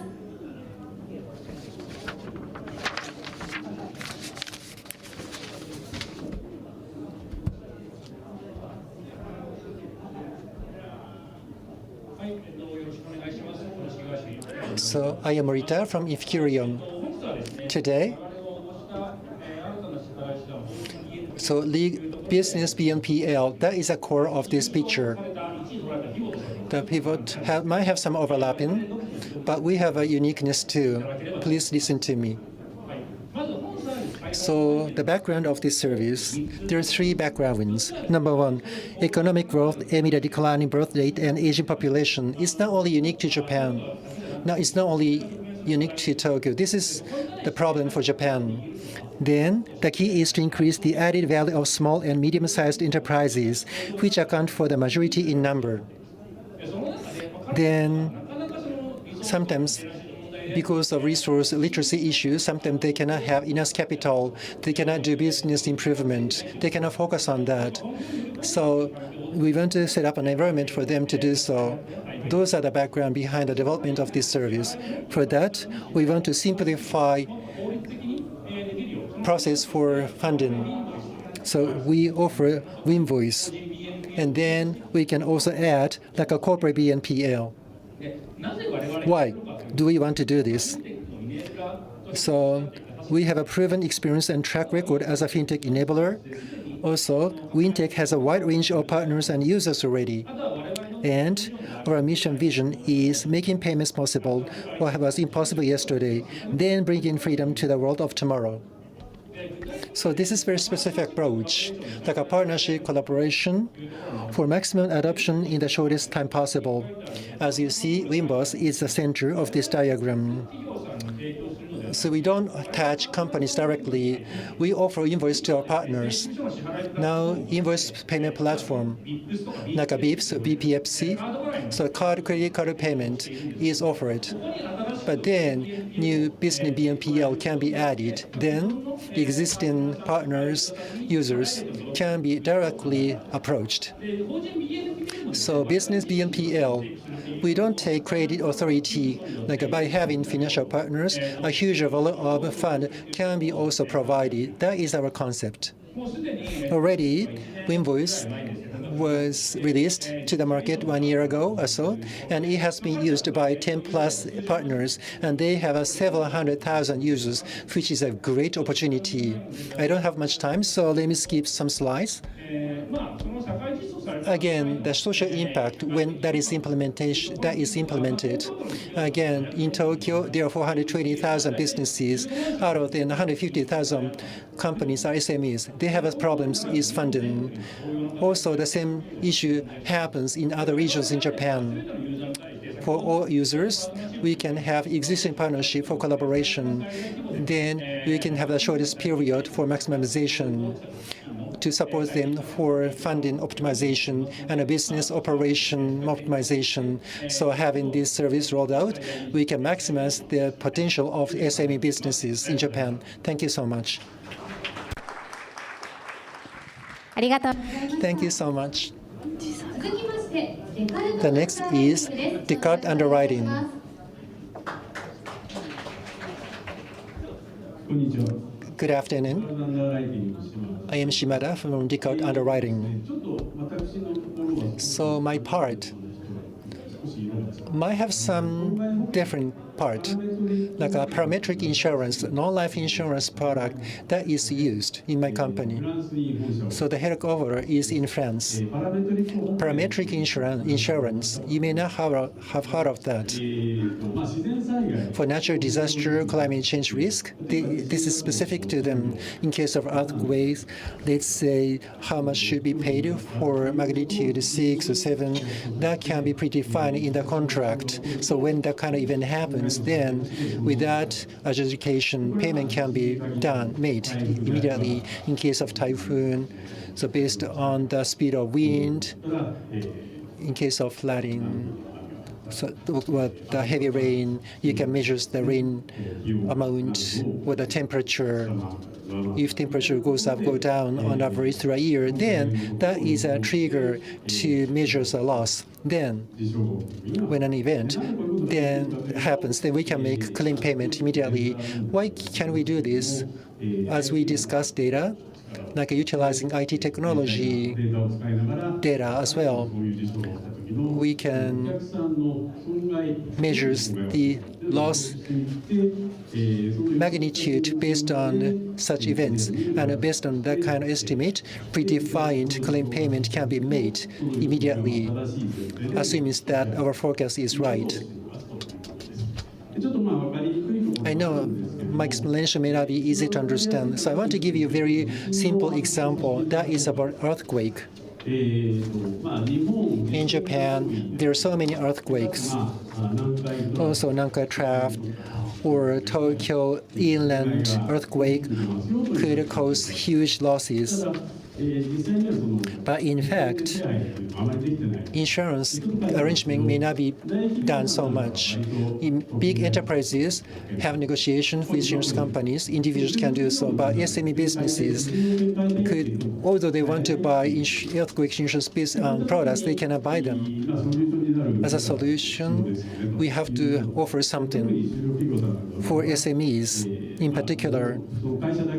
Not only their company themselves, if their partners stop their businesses, then there could be some losses of benefits. Then there's no insurance that can cover that kind of business interruption losses. We want to offer some solutions to that kind of situation. Thank you so much. Thank you. Now we want to move to Garage Bank.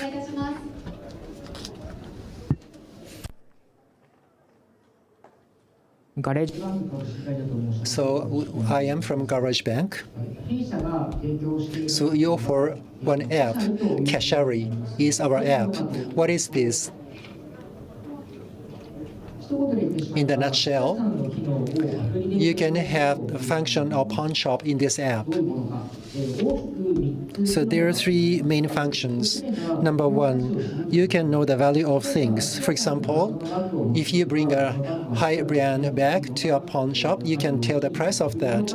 Likewise, on app, so your iPhone 14 can be priced as 50,000 yen. This new MacBook is new, so you can have 150,000 yen, for example, using this app. The second function, after you know the values, then you can convert it into cash. You can sell it. Also, you can do leaseback as well. I'll give you more details about this later. Eventually, so we have an alliance with GMO Azure Net Bank to offer a BaaS service. So after you get cash, then you can utilize that cash in the bank. So this is about how to operate this app. On the left-hand side, so what is your thing? That is a question. Laptop, computer, game device, camera, and so on.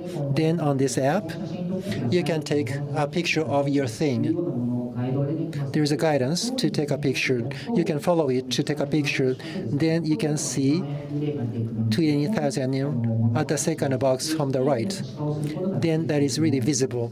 Lastly, at the right-hand side, you can sell it, or you can lease back it, or you can use it as donation.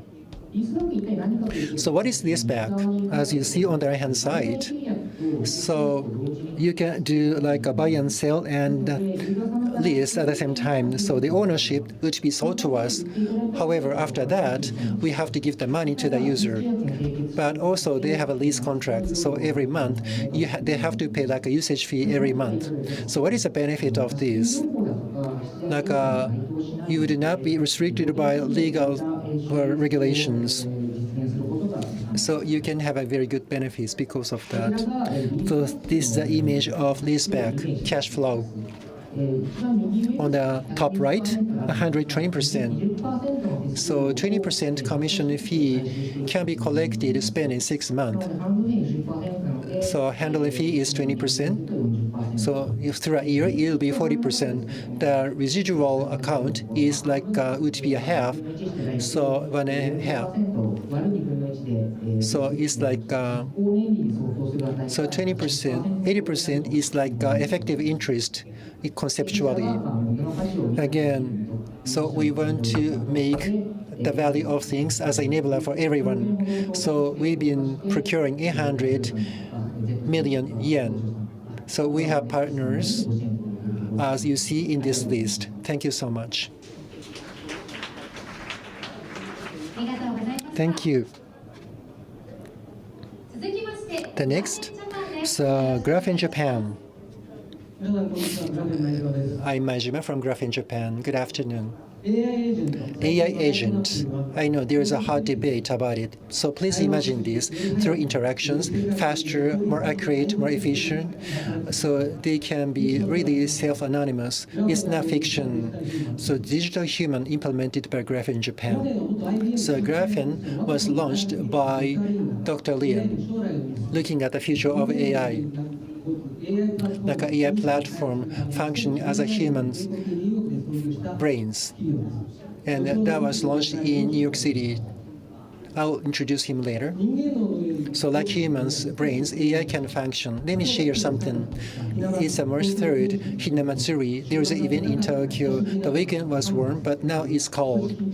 And I'm a little bit nervous in my pitch. So there are so many attributes, including image data, and they can be linked as memory. It is so-called contextualization. In case of other events, the past data can be linked so that you can understand what to do now. So this is the behavior done by this human AI. So we can have graph computing to find complex connections among data.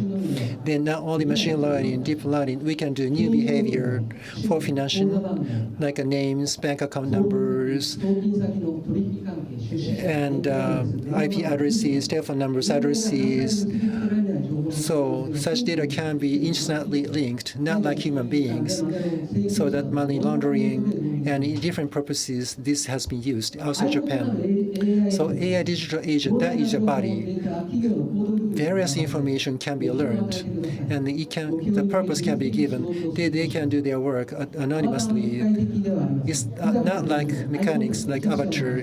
They have a very human touch, like the official expression and gestures. Also, they can support multi-language. So there's no issues with foreign languages in Tokyo.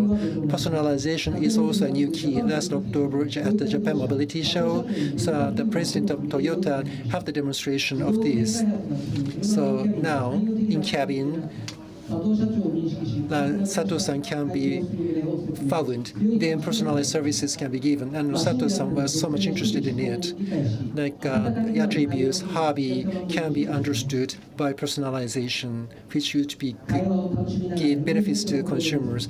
You can have engagement improvement, having fun. So AI, again, platform can be a body, which can be a solution for like declining labor population. So this is an image of implementation usage. Software MMI can be customized. Also, Edge has all in storage, and monitoring can be leased, or everything can be on premise or cloud, and then you can buy license.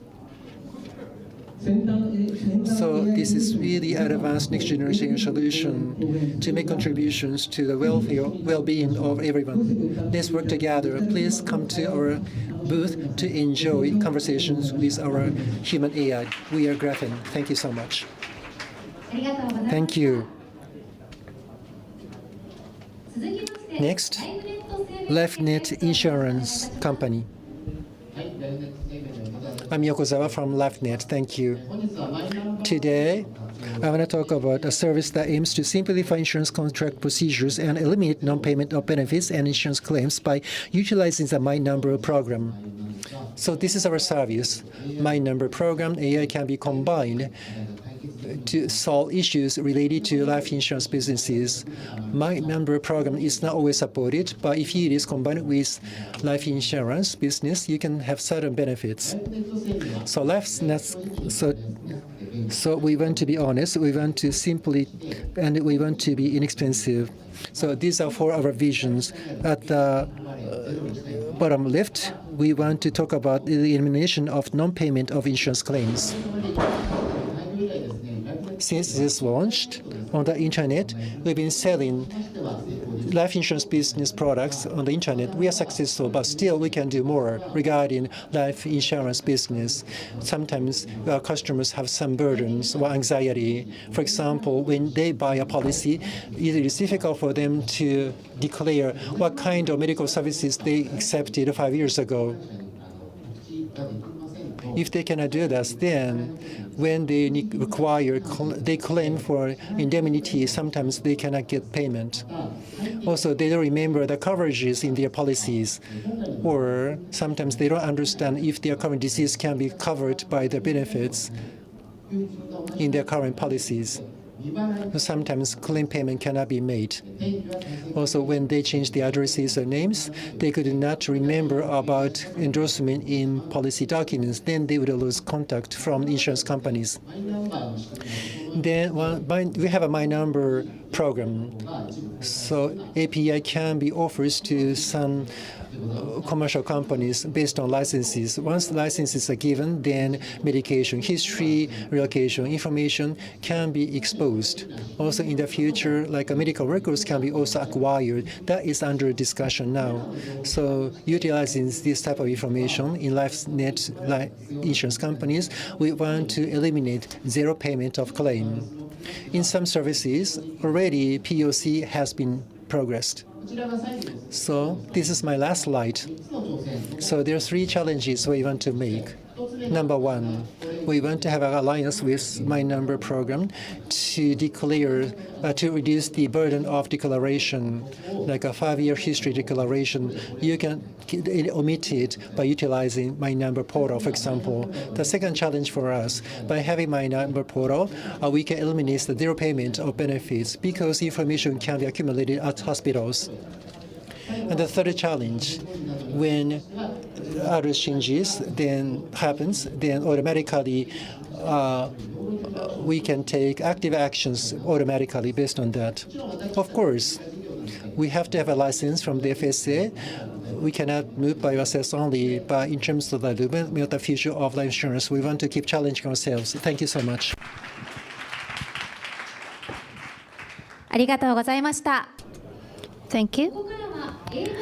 From here on, 3 presentations will be made in English, so if necessary, please look at the subtitles in Japanese on the right-hand side. First is Egregium. So the company is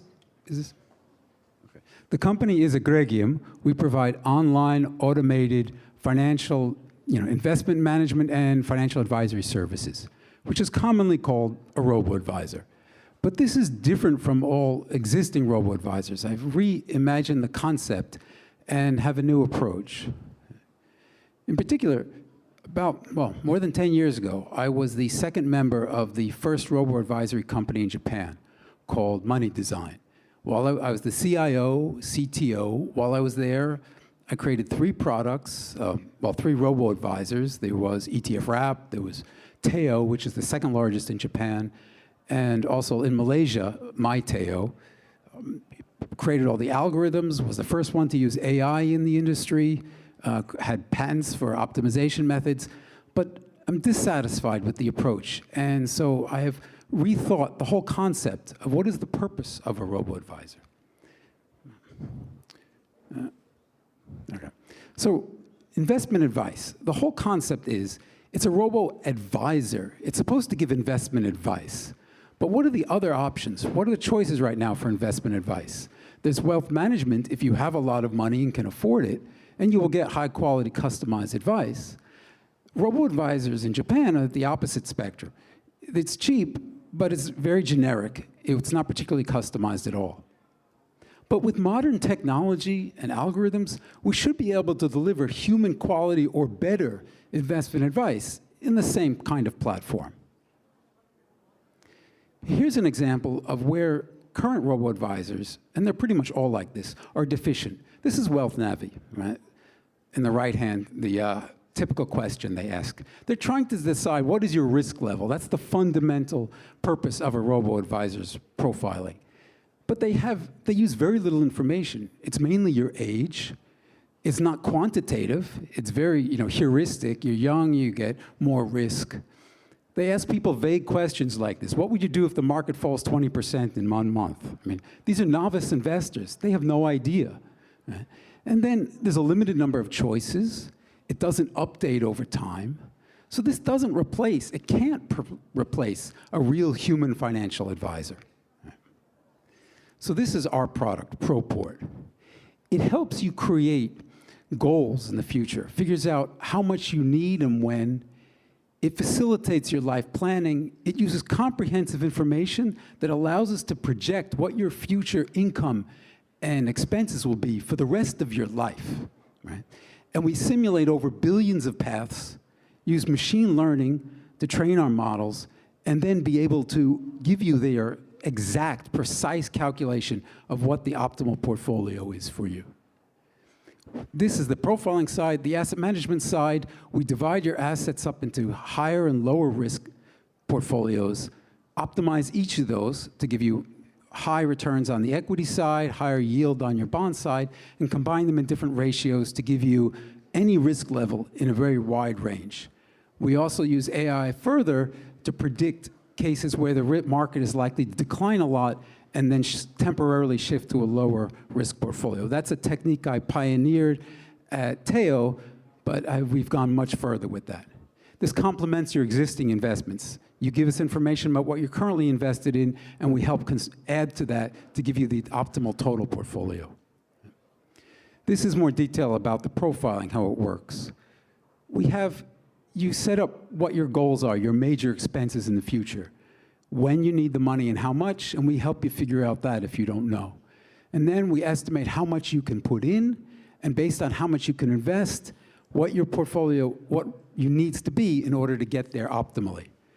We don't just calculate your portfolio now, we calculate your portfolio every year in the future. The risk declining over time, and optimize across the entire portfolio. And then we periodically recalculate everything. If you had a bad year last year, you might have to take more risk, or maybe your goal needs to be adjusted. We recalculate that. And if you reach it early, we roll the money into other goals. These are the kinds of questions that we ask. We ask you about your family structure. We ask you about your questions that would allow us to estimate what your expenses will be, your loans, what kind of occupation you do, what job level you are to estimate your future income potential, and then and your other existing investments. And based on that, we can project out what your future cash flows will look like. But this is optional. You don't have to answer everything. Whatever information you give us, based on that, we calculate. If you give us more information, we'll calculate a more accurate answer. And then on the asset management side, as I mentioned, we have high risk and low risk investments. We create a very wide range of risk levels. This is compared to our competitors. The blue dots are Teo. That's what I was responsible before in the past. Right? This is without the AI. In addition to this, we switch between high and low risk levels when our models are giving us warnings. We're working with several professors of AI in Tokyo universities to enhance these models and go much further than we've gone before. And right now, we are getting ready to launch. We should go live very soon, putting the final touches on it. Right, well, thank you. ありがとうございました。 Thank you very much.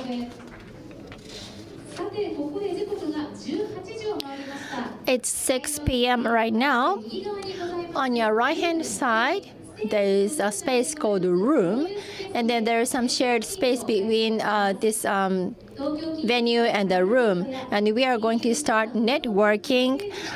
There are various booths there, so please take a look at them. And at the networking place and then booth details are indicated in your material handout. Okay, so the next presentation is from what crowd?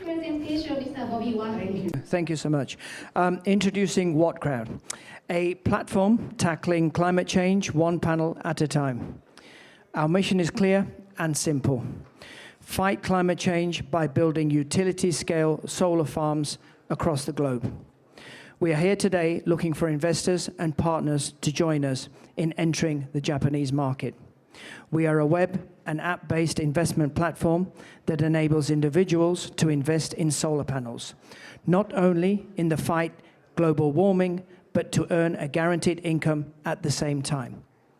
Essentially, we are providing a solution to global warming through the power of crowdfunding.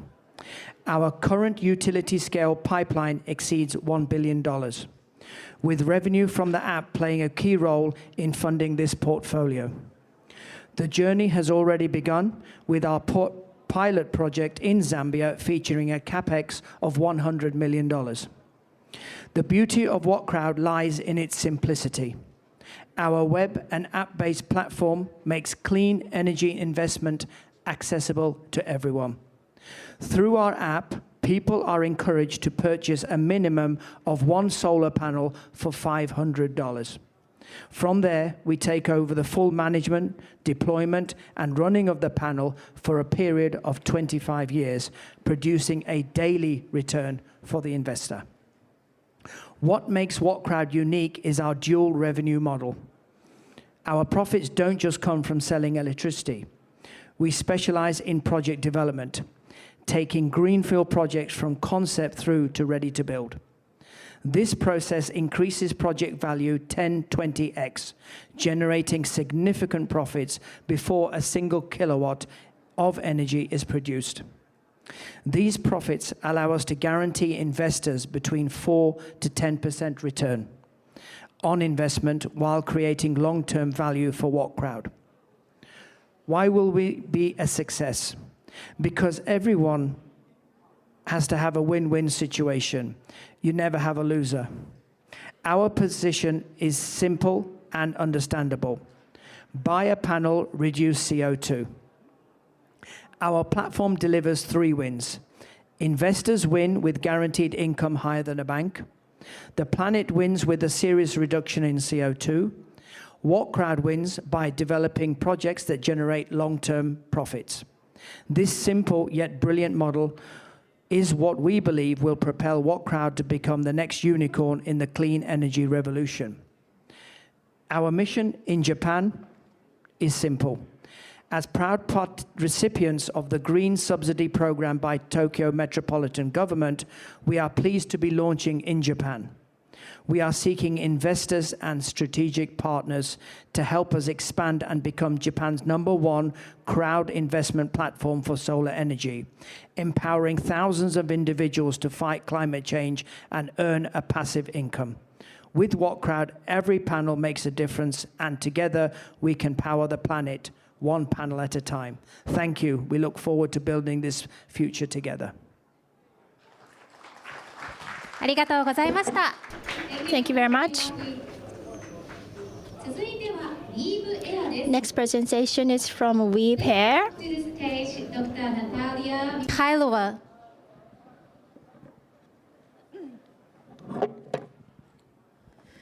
Hello, everyone. My name is Natalia. I am a co-founder and CEO of Weave Air. Very much pleasure to be here.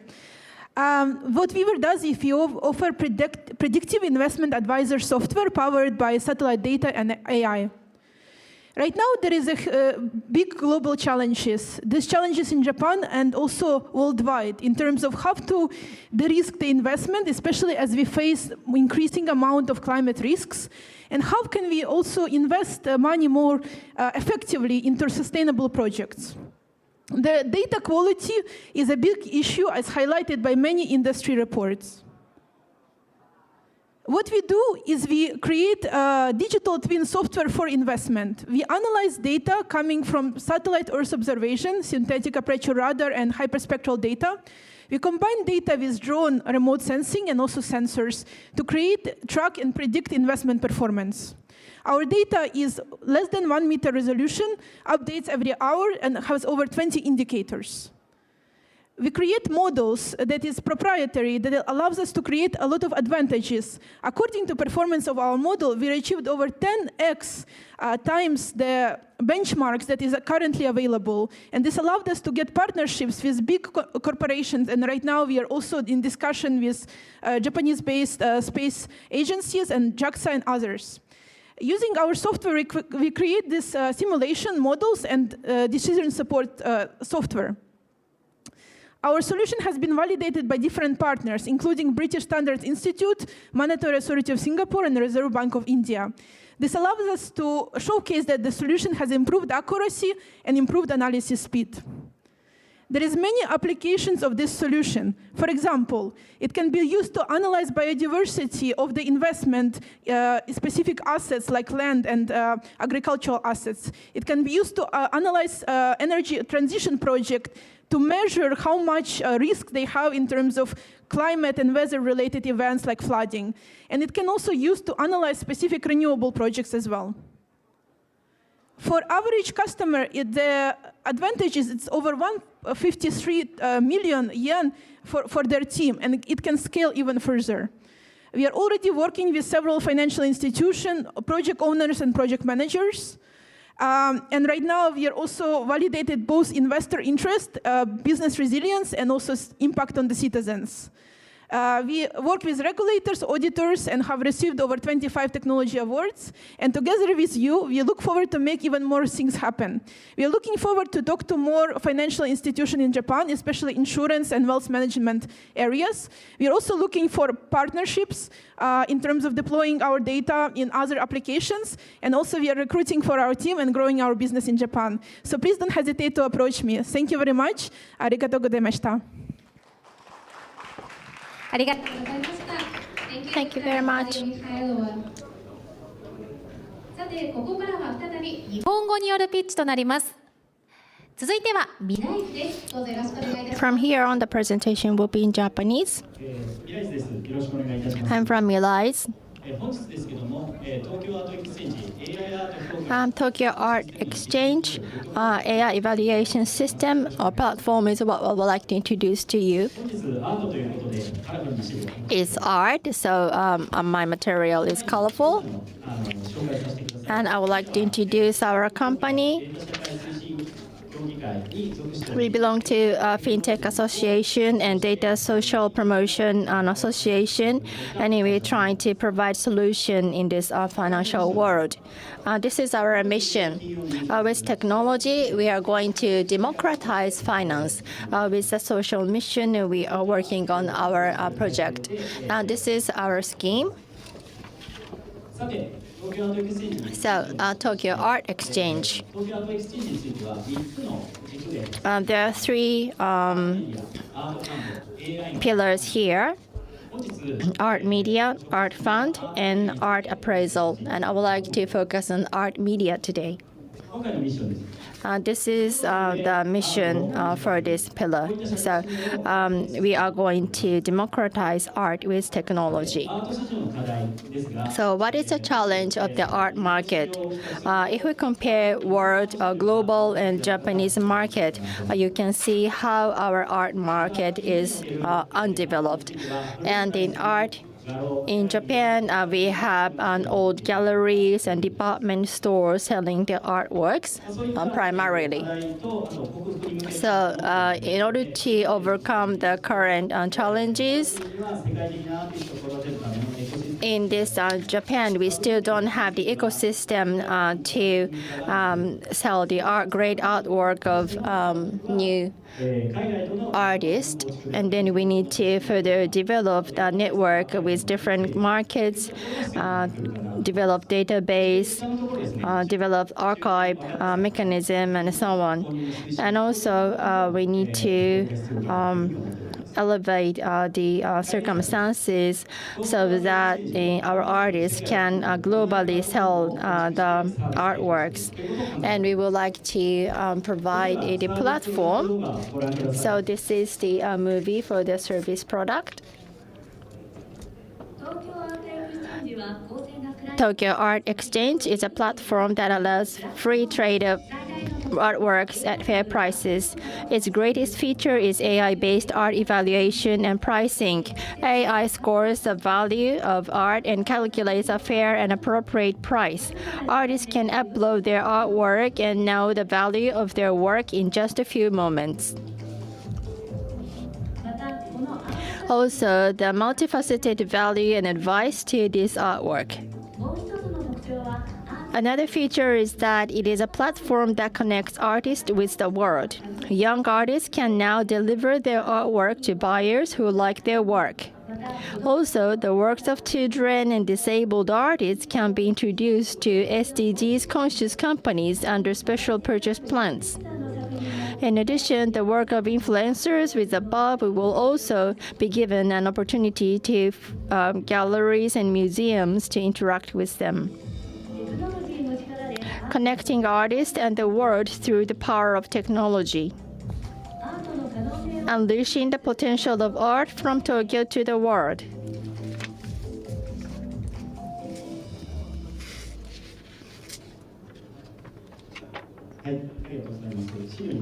Thank you. Going back to the presentation. So regarding the stakeholders and business model, there is a connection, Tokyo Art Exchange touch point, and then financial institutions, artists, all of those will be connected together. That's all from me. Thank you very much. ありがとうございました。 Thank you. Next presentation is from Mitsui Real Estate Digital Asset Management. Hello, everyone. Hello.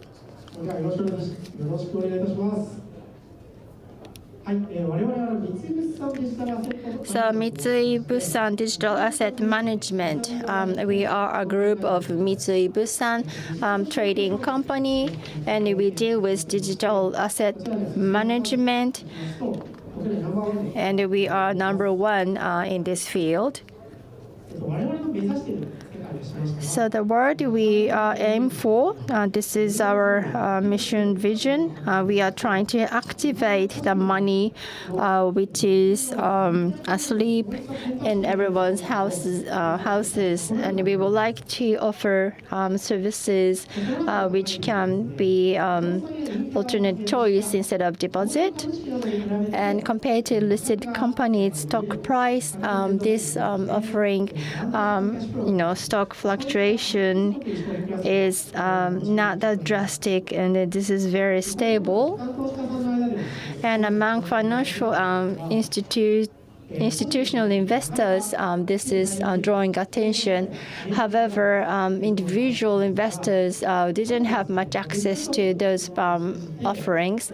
However, through digital security token, such a boundary is getting lower. In 2020, regulations were changed. So since 2021, new products came into the market, and then the over 280 billion has been issued. And for that market, we are launching this Altana. Even individual investors can invest in digital tokens from the very small amount. Last year we launched, and then the investment is now over 15 billion yen. For example, we deal with these products. This is actually available right now in Shiodome area. This is a major hotel over 20 billion yen scale. And then this is really rare, precious offering. And then individual investors can invest 100,000 yen minimum. So they have access to this scale of investment as well. And so instead of choosing individual products one by one, and actually there is an alternate one-stop service as well. This is our top industry, top class fee setting, and then everyone will have an access to such an investment. And today we have a booth over there as well. So alliance partners, we would like to talk with many of you. Thank you very much. Thank you so much. The next speech is from Japan GX Group.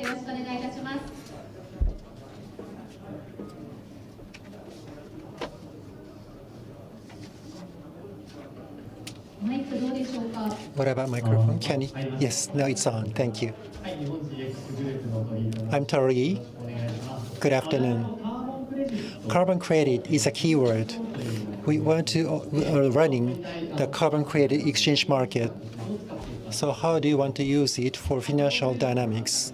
So I want to quickly explain carbon credit. In many places in Japan and the world, for decarbonization, there are some projects. So how much of CO2 have been absorbed and how much reduction was possible, then we can put a price per ton for transaction. So this is like a financial product transaction conceptually. It's not really financial product though now. It's more like so we are a group company as a part of Japan GX Group. So we have a carbon credit market and think tank consulting services and forest preservation, the marine preservation can be supported on the field, like based on the venture organization from universities. So these are all our group companies. Well, so in Japan GX Group, supply chain can be developed by our own teams so that we can achieve a faster speed for social implementation. You see many pictures here. So again, these are real pictures on the fields. Like invisible environment values can be transaction. Also, we can check how it can be returned, what kind of contribution can be made from the values. I'm listing these pictures so that you can feel them. For example, in case of forest, of course, you could think of how you can preserve them. For like breeding animals, how can you manage them? Actually, I cut trees by chainsaw. Sometimes I harvested oyster in the ocean. So what activities on the field are pretty important. This is just one example. So from ocean, at the upstream, there is a waste from food providers, then we can extract nutrition from that. Also, renewable concrete can be developed too. Then renewable concretes and nutritions can be combined so that we can regenerate like a seaweed in a project. So we are also the owner of a roast chicken restaurant. So seaweed products, chicken, fishes can be sold at those kind of restaurants. So if you have a supply chain from upstream to downstream, you can produce like a carbon credits, and in any places we can work with big business partners so that we can optimize supply chain. That is what we do. So also credit card transaction is for consumers and businesses as well. So at the beginning of January, we launched the carbon credit exchange market for consumers. Thank you so much for listening. Thank you so much. The next speech is from ownership. So good evening, everyone. I am Matsui from ownership. I am the president. Today, so digital company bond can be issued so that we can give benefits to bond owners. That is a schema. So digital corporate bond, bond can be tokenized. As you see in this diagram, our employees check the statistic information from the Bank of Japan. You see 30 billion yen in the mid. That is the financial asset stock portion owned by citizens. There is 1,100 trillion yen. That is a deposit, like a balance. Likewise, the government says that we want to make a shift from deposits to asset management to change this structure, but it's difficult to change it. That is a current challenge. We want to drastically change it based on our solution. In the US, loan market doesn't have dependencies on bank loan. I heard that it's merely 20% now. In our ownership solution like that, so the corporate bond can be issued to the market directly to procure a fund. So this is an image. Looking at this schema, so there is an insurance company in the middle. Securities company used to be at the center, but not anymore. The financial advisory is a function of securities company now. And the companies can have a direct approach to the investor through the internet to issue the corporate bond to them. It was not possible beforehand, but now, utilizing our ownership solution, you can quickly do it.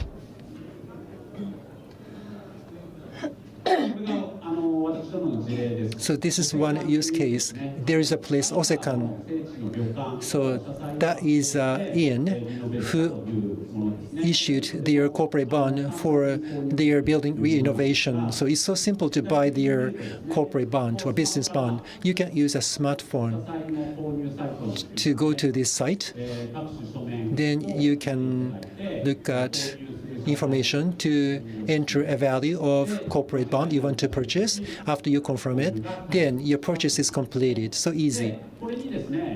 Then, for example, a coin also can be issued. You can use this coin. For example, if you want to buy like a diving instruments, or if you want to spend the money for food at a hotel, you can do that by scanning this code. Then your own coin can be consumed. Then the benefits can be given to you. This is a mechanism. Thank you very much for listening. Thank you. The next speech is from Trust. So I am Katsumoto from Trust. Chief Product Officer is my position.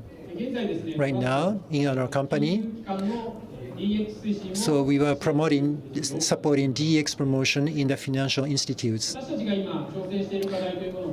So we are trying to solve these social issues. In Japan, long operating IM systems exist. So legacy systems are increasing now. That is a problem. The 6% of the Japanese systems are quite outdated. Like 430,000 developers will be insured. That means that 12 trillion yen loss will occur in 2025 and afterwards. It's not only about that system issue. This is a Japanese social issue now. And we need to overcome it. So Trust Triumph product is a solution from us. So legacy modernization is the one field. Then many source codes, other pieces of information should be processed to develop necessary data. For such kind of processes, financial institutes' efforts are being spent now. As I said, IT engineers are declining. It is really difficult to do that kind of task. That is why legacy system modernization cannot be progressed so fast.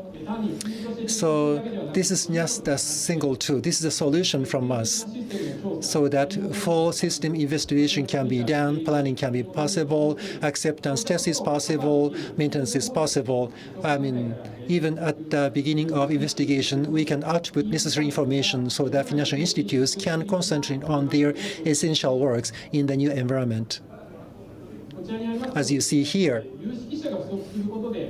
if you lose talented people, IT department in financial institutes would be most impacted.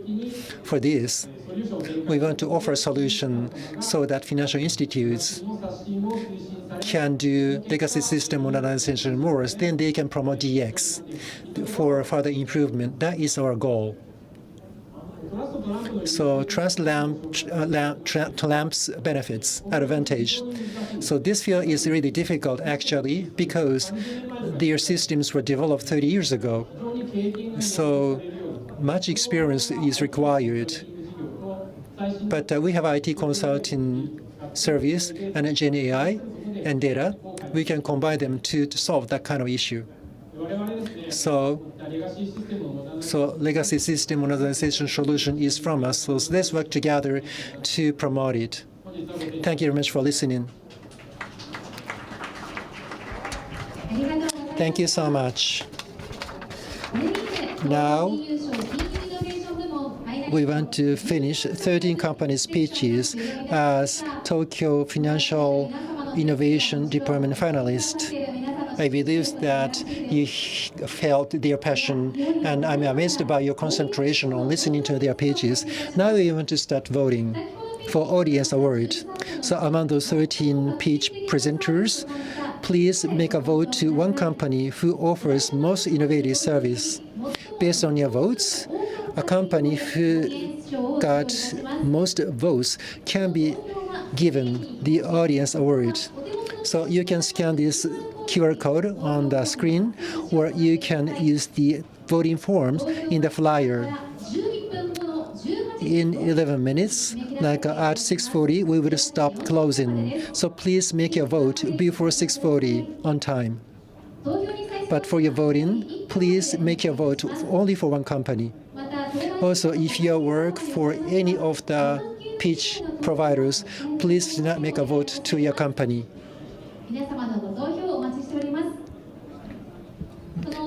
The result of your voting would be given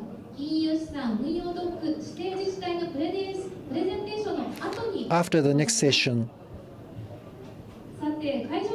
So on your right-hand side, room, and between stage and room, there is a common space where networking session is ongoing. The Tokyo Award finalists or other parties have their own booth, so please stop by them. Oh, can you go back to the previous slide? It says 6:35, but actually we are going to accept your voting until 6:40. Thank you. So you can check the flyer to see the locations of the networking venue or each company's booth. We are going to start off the special financial and asset management zone presentations later. Thank you.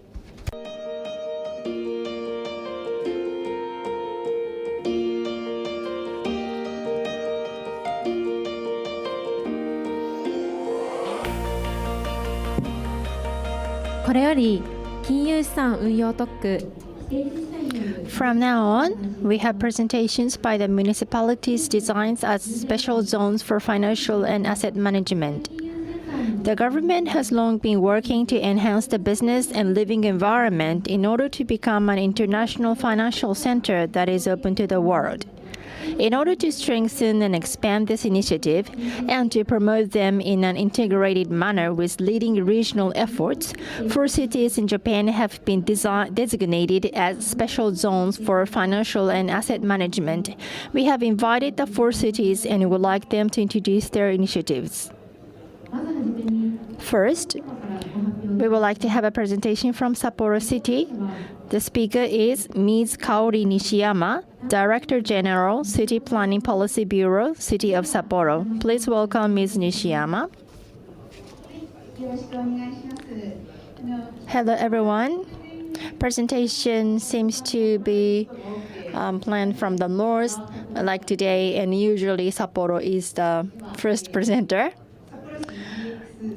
Sapporo City DX Promotion Bureau Director. I am Nishiyama. So I would like to talk about our new challenge, trying to become Japan's green powerhouse and green financial hub. When you hear Sapporo, what do you think of? Maybe beer, maybe miso ramen, or a snow festival. Sapporo is in Hokkaido, and then the population is about 2 million. Throughout the year, there are a variety of events held, and from within and from outside Japan, many visitors come to this city. At the same time, we have these things we do not have. We do not have any cedar pollen. We do not have rainy season or typhoon. We do not have any cockroach. When you hear this, maybe you feel that this is really attractive place to live in. As you can see in these photos, within 1 hour drive, you can access to this kind of natural environment. So this is really a dream come true place for your work and life balance. There are 5 attractive points for Sapporo: affordability in terms of living cost, exceptional human resources, and there is variety of universities here. And the third point, this is the best environment for renewable energy and also a livable city with vibrant culture and the semiconductor capital of Asia. These are a great element for us to try new things. And now I'd like to talk about digital and green. Currently at Hokkaido, we are trying to maximize the use of green energy or renewable energy. And as a new business opportunities, we are trying to invite DX and GX businesses. On DX side, using renewable energy, data could be accumulated in data center, and all of those other projects are going on. And in order to support new businesses, a large amount of energy or electricity is required. So with our potential, we are promoting our GX as well. And then we were assigned as the special zone for GX finance and asset management. As our projects, we have those. These will be projects leading the future GX, so SAF, hydrogen, offshore, wind, and so on. So in these 8 promising areas, we are inviting businesses to Hokkaido. And also, as indicated here, throughout Hokkaido, we are trying to invite businesses and also accumulate the financial functions into Sapporo City. And we are trying to have virtual cycle here. Sapporo will serve as the hub of all of those businesses in Hokkaido. And we are trying to be a green financial hub to invite lots of businesses from within Japan and from abroad. So I would like everyone to consider the entry into Sapporo City as businesses there. This is the introduction of incubation and co-working spaces in Sapporo City. In front of the Sapporo station or along the major streets, we have many incubation spaces, and they're not as a working place, but for other events and networkings, these places could be used. The people who is very strong in IT, really experts in agriculture, reform businesses. There is unique feature at each space, so I believe it will be fun to choose where to work at. And then I believe that there will be many events which is stimulating your interest. And then you can actually launch or register the business at some of those spaces as well. So please consider these locations for your use. And also together with green potential, we have quite a space in Hokkaido, and then we are planning to leverage this space, like a drone-based project and so on. And then we are setting up many test fields together with an Hokkaido authority or bureau, and also Sapporo City, together with 179 cities of Hokkaido. We are doing a lot of POCs. We are newly launching new places of businesses, and actually we are offering one-stop services for businesses to start the new business in Hokkaido. This is really open system, and then we are trying to encourage many businesses to offer solutions to society. And also from this coming April, GX and fintech businesses or operators are able to receive tax exemption. Some companies for hydrogen or offshore wind, the 8 projects I mentioned before, and the companies related to those projects will be able to receive that benefit. And also fintech businesses and investment in green transition industries. For those businesses, we are offering a benefit in tax for upcoming 10 years. And if you're considering to enter Sapporo City to do businesses in our city, we have a variety of benefits. We are offering the subsidy of up to 100 million yen to set up office, and also some subsidy for IT digital content and biotechnology companies setting up in Sapporo City as well.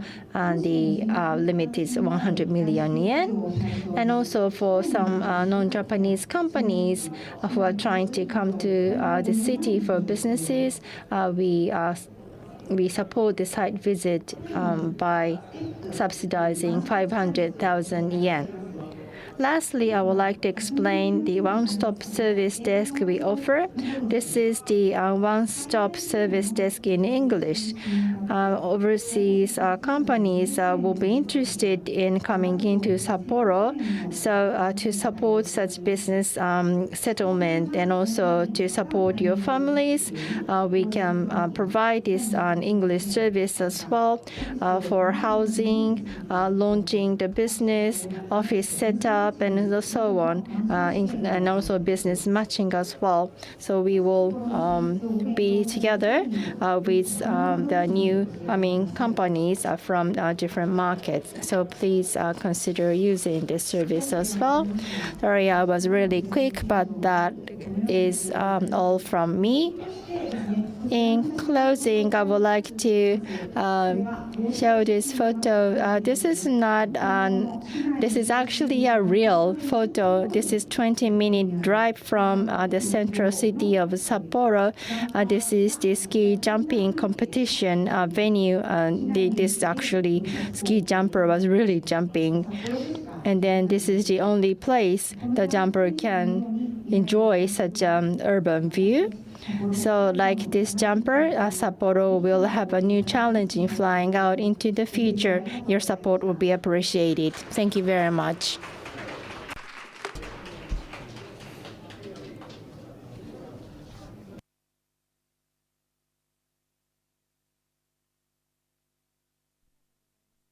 Thank you so much.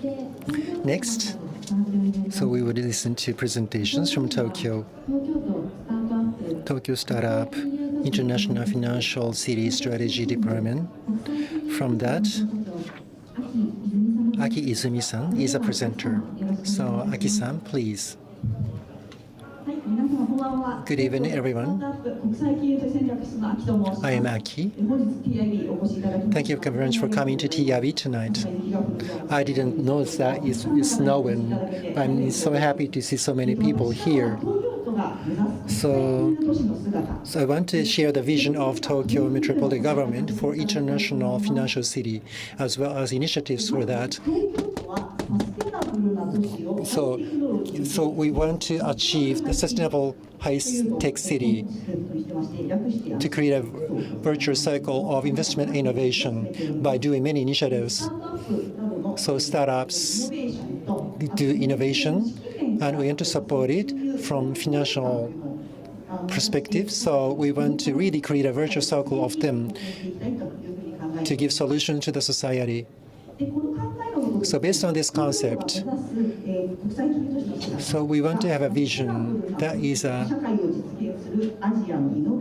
so we want to be Asia's innovation and financial hub for realization of a sustainable society based on these three pillars, like a sustainable finance and startup business and startups. The first pillar, sustainable finance. We want to facilitate it in the city. So Tokyo itself advanced from the other local authorities. We issued green bonds, like 240 billion yen equivalent bonds has been issued so far.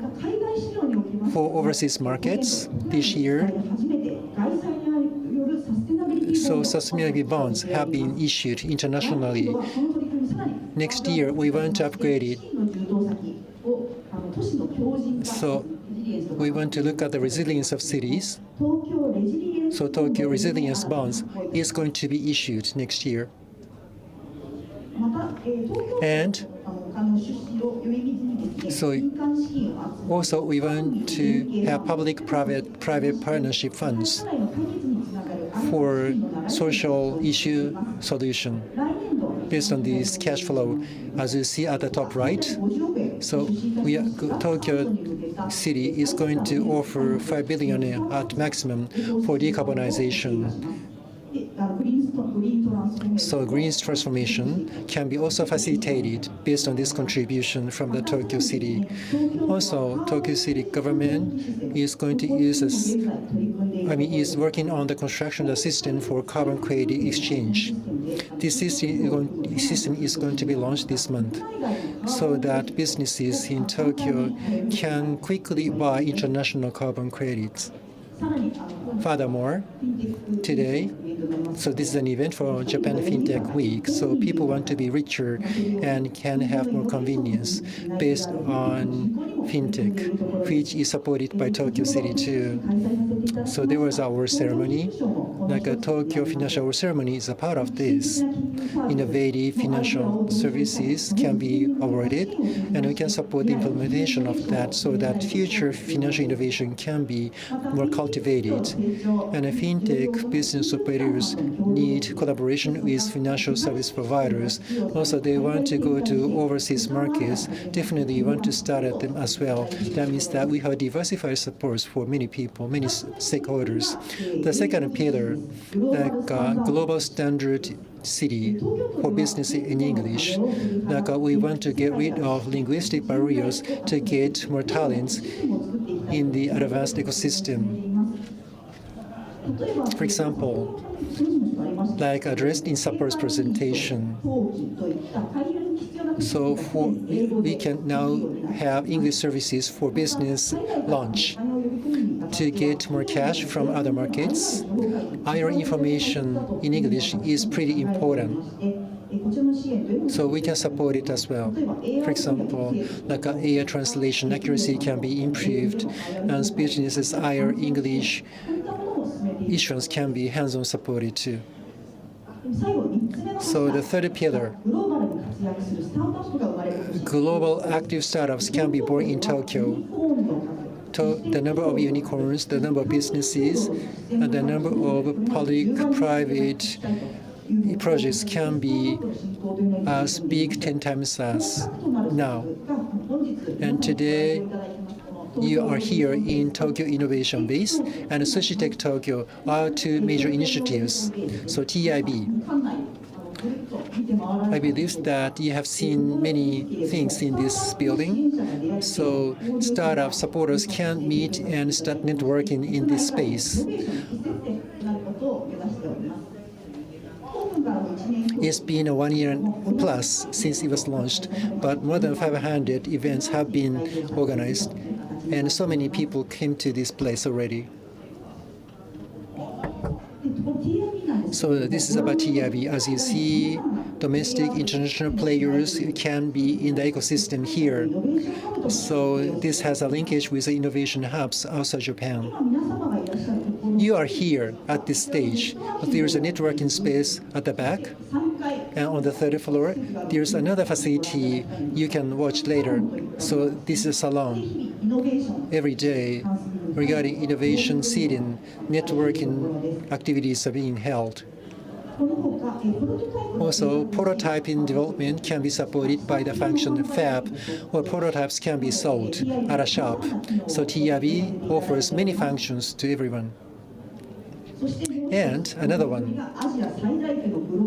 Asian biggest startup event, Sushi Tech Tokyo. Last year in May, that was launched, Sushi Tech Tokyo 2024. So over 80 plus countries, 40,000 people came to this event. 434 startups came to this event. Almost 6% of them are from other markets. For future innovation creation, 3,000 plus business meetings were held. And the next step, as the Governor Koike-san said, from 8 to 10th of May this year at the Tokyo Big Site, this event is held. Have you bought the tickets already? Please buy, if not, and please come to this event.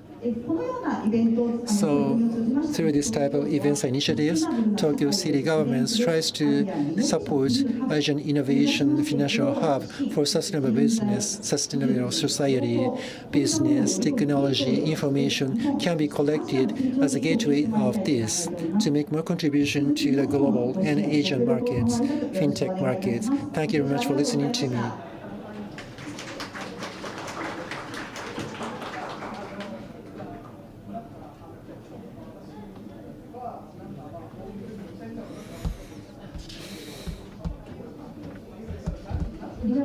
Thank you.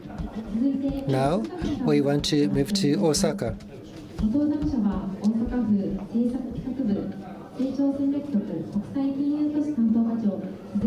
So, Mr. Akira Suzuki, the director. So, good evening, everyone. I am from Osaka Prefecture Department of Policy and Planning Growth Strategy Bureau. I am a director. My name is Suzuki Akira.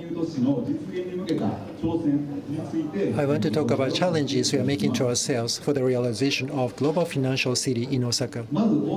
So Osaka wants to be an international financial city, and there's a historical background behind that. Please take a look at the picture on your right-hand side.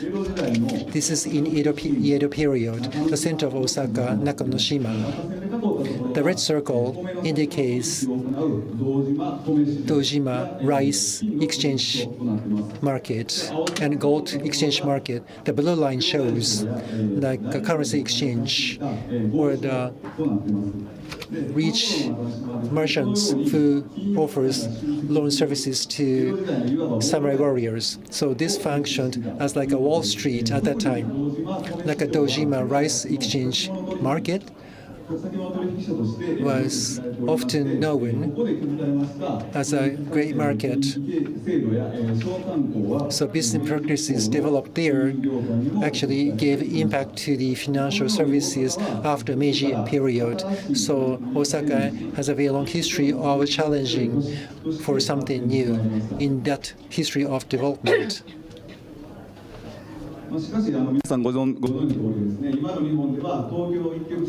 But as you know, currently in Japan, everything is coming to Tokyo and financial industry as well. Then in the western part of Japan, Osaka should become the hub, and we need to strengthen our functionality for finance as well. And the Governor Yoshimura said that unlike Tokyo, or different from Tokyo, Osaka should become another hub. And then economic businesses, universities, they have developed a consortium so that Osaka will become another financial hub in a global scale. And there are a couple of points here. We should become the global city, keep developing together with the financial industry, and we also trying to become a front runner in financial industry as well. Actually, we look at 2050, but in the first term up to 2025, Osaka Metropolitan and Osaka City are actively working to invite many businesses. And then the target is to invite 30 financial companies. And then as of today, 22 financial companies have already established their businesses in Osaka. And Bain Capital, for example, not only financial support, but product and service development, new market exploration are what they are supporting us with. And also AMFC, a fintech company, they are collaborating with Japanese fintech company to utilize their proprietary technology for credit management. So between existing businesses and new businesses developed. So Osaka is creating the platform or foundation for ourselves to become an international hub. And another point, as I said, is to become a financial front-runner city. First of all, Osaka Digital Exchange is first in Japan opening security token market. Currently centered around real estate, security token market is expanding. However, with blockchain technology, the market can gather a variety of investment, large amount of investment from individual investors as well. So the issuance amount will keep growing. Another one is to open the rice index futures at Dojima Exchange from August last year. For the first time in Japan, rice index futures businesses have started already that can minimize the future fluctuation risk. And there is an actual physical product exchange, so general investors can easily enter that world. So this is expected to evolve further. And as I mentioned, the futures transaction started from Osaka, and then as a global financial city, this rice futures could be a great appeal point.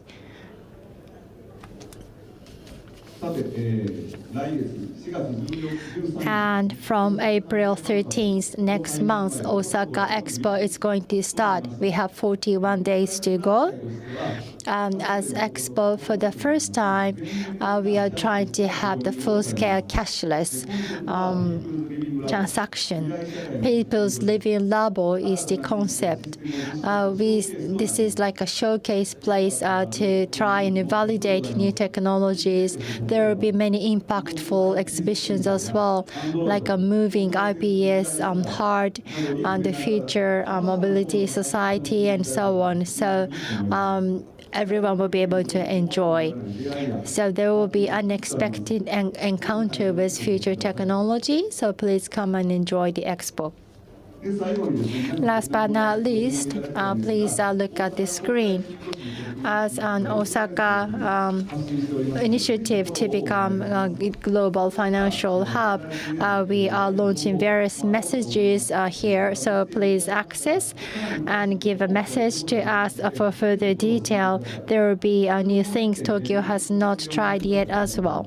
And lastly, let me advertise one thing. As part of this FinTech Week, next week on Thursday in Osaka, we are having an event.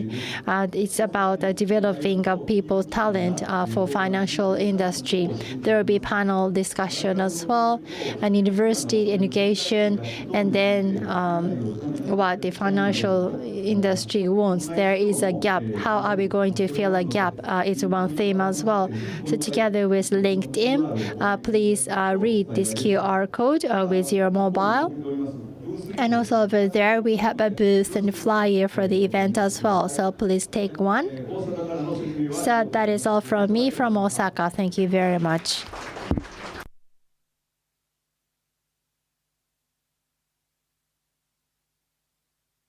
ありがとうございました。最後に Thank you very much. Lastly, we have a presentation from Fukuoka Prefecture. The speaker is Mr. Takaaki Yamamoto, Associate Director, PDM DAC Japan. Please welcome Mr. Yamamoto.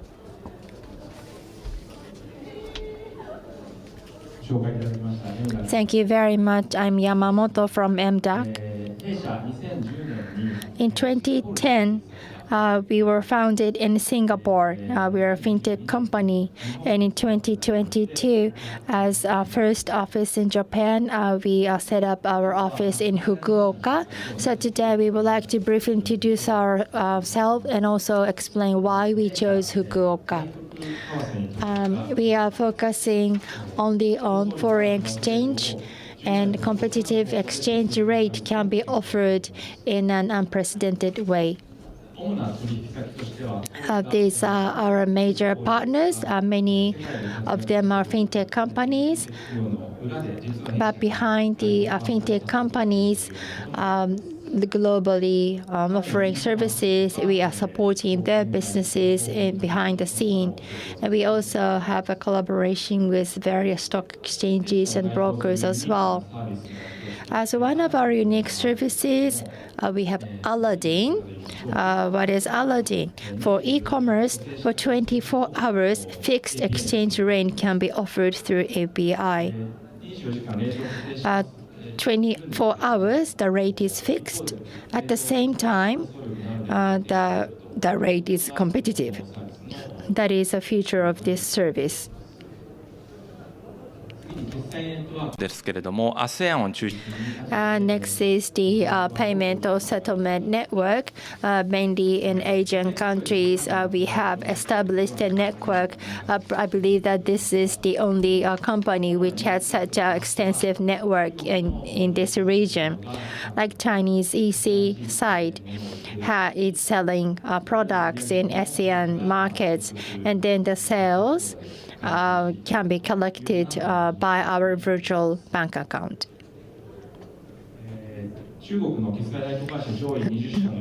Among Chinese top 20 settlement companies, 11 companies are using our service. And if there's a connection through API, and then there will be an extensive coverage in global markets. That is a brief introduction of our businesses. And now I'd like to talk about why we chose Fukuoka. As you may know, Fukuoka is a very popular city to live in. Once you live there, it's so comfortable and you cannot get out of the city, and someone called it black hole.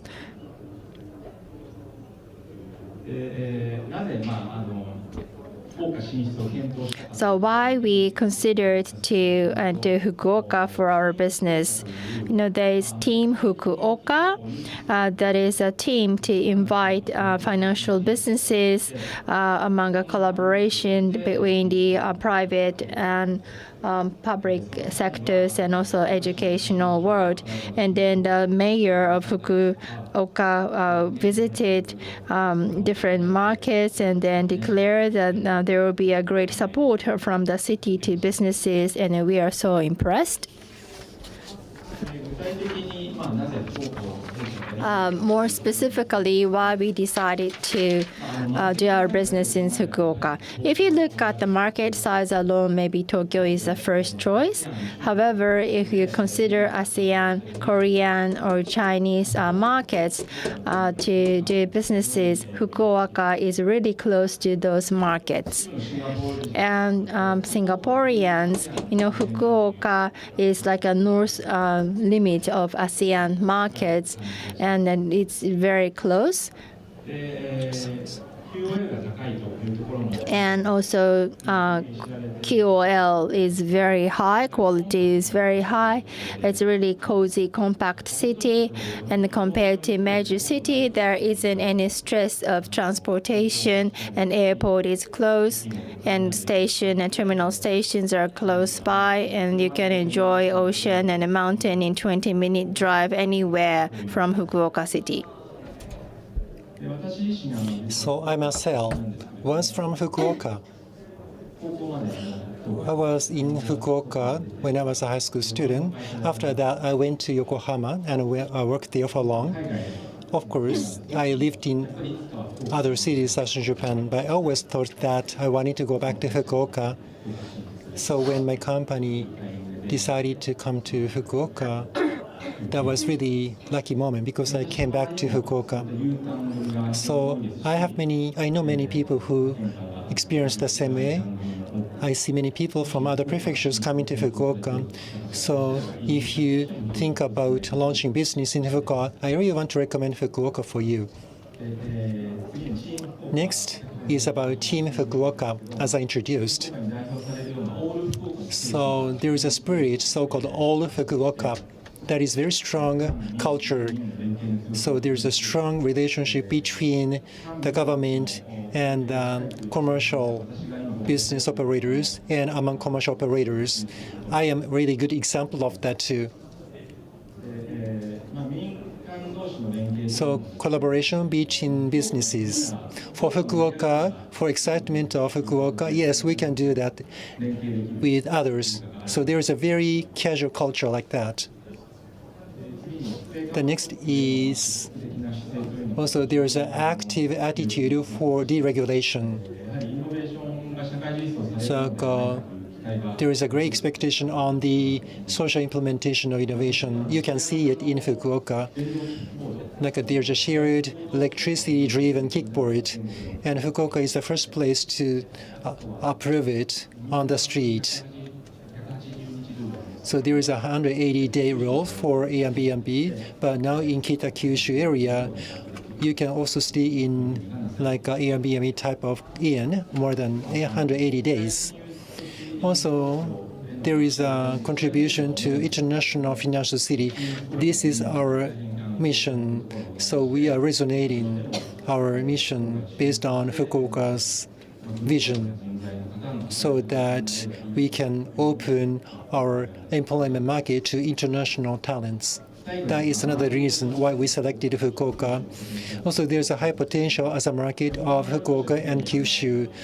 So there are increasing inventories visiting Fukuoka. I believe that there will be further growth in terms of business.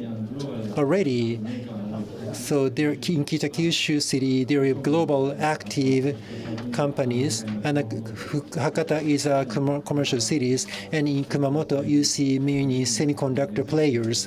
So there's already solid foundation of such businesses. I want to introduce you one case in Fukuoka. So Fukuoka TRC project. There is a feasibility study between that and Fukuoka exchange trade. So utilizing our currency rate, international investors can check the international price or foreign currency. Also, they can use foreign currencies for transaction. So we suppose like a securities exchange. So several securities companies offer such demand for that. Definitely, we want to roll out to the rest of the Japan. That's all from me. It's difficult for me to share everything about my passion in 8 minutes. When I talk about Fukuoka, I hope that we can exchange our contacts so that I can share more details. Thank you so much for listening.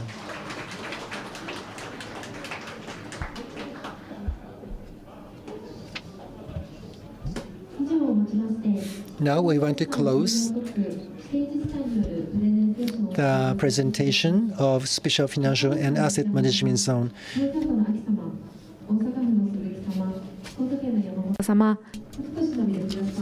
Thank you very much for presenters from each city to introduce the attractiveness of each city. Big applause to them, please. We have networking sessions in parallel at this venue today. We're sure that your active participation to the networking will be mutually fruitful for everyone at this event.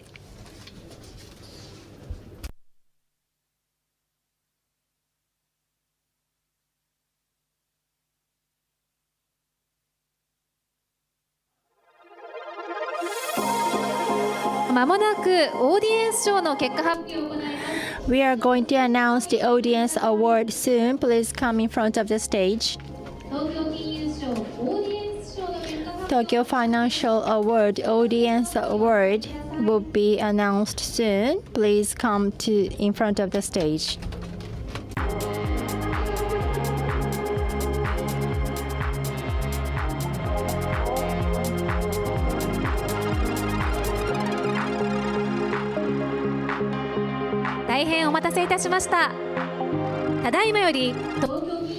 Thank you for waiting. We are going to announce the result of the voting for Audience Award. For Tokyo Financial Award, among 13 finalists, with everyone's vote here, as a company offering most innovative service, we are going to give this award. So from Yoshimura-san, the director of Tokyo Startup and International Financial City Strategic Division, please announce the winner company of Audience Award. Good evening, everyone.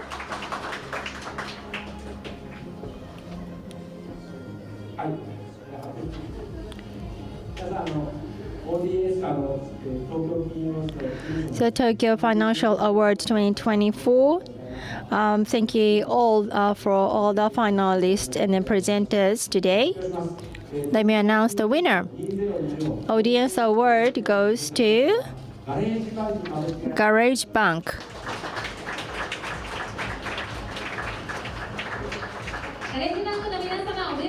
Congratulations to Garage Bank. Trophy awarding ceremony from now on for the Audience Award.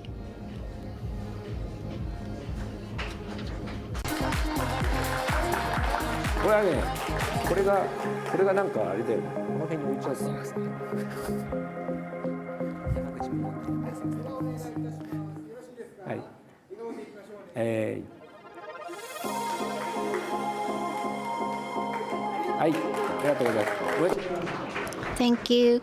Congratulations.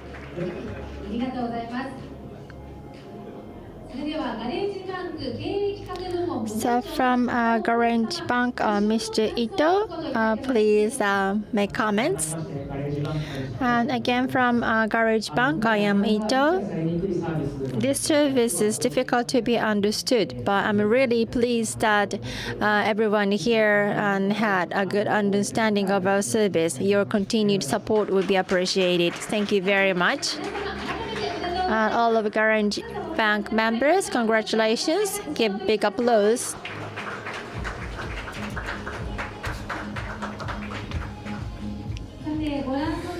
So, thank you so much for your warm applause and your voting too. Now we want to close Japan FinTech Week 2025 opening parties programs on the stage. Thank you very much for the successful completion of today's event. So please share your feedbacks about today's event. please scan the QR code on the screen, or please scan the QR code on your flyers to answer the questionnaire. And the space room on the right-hand side of the stage is available up until 8 p.m. tonight for your networking. Again, everyone, thank you very much for your participation.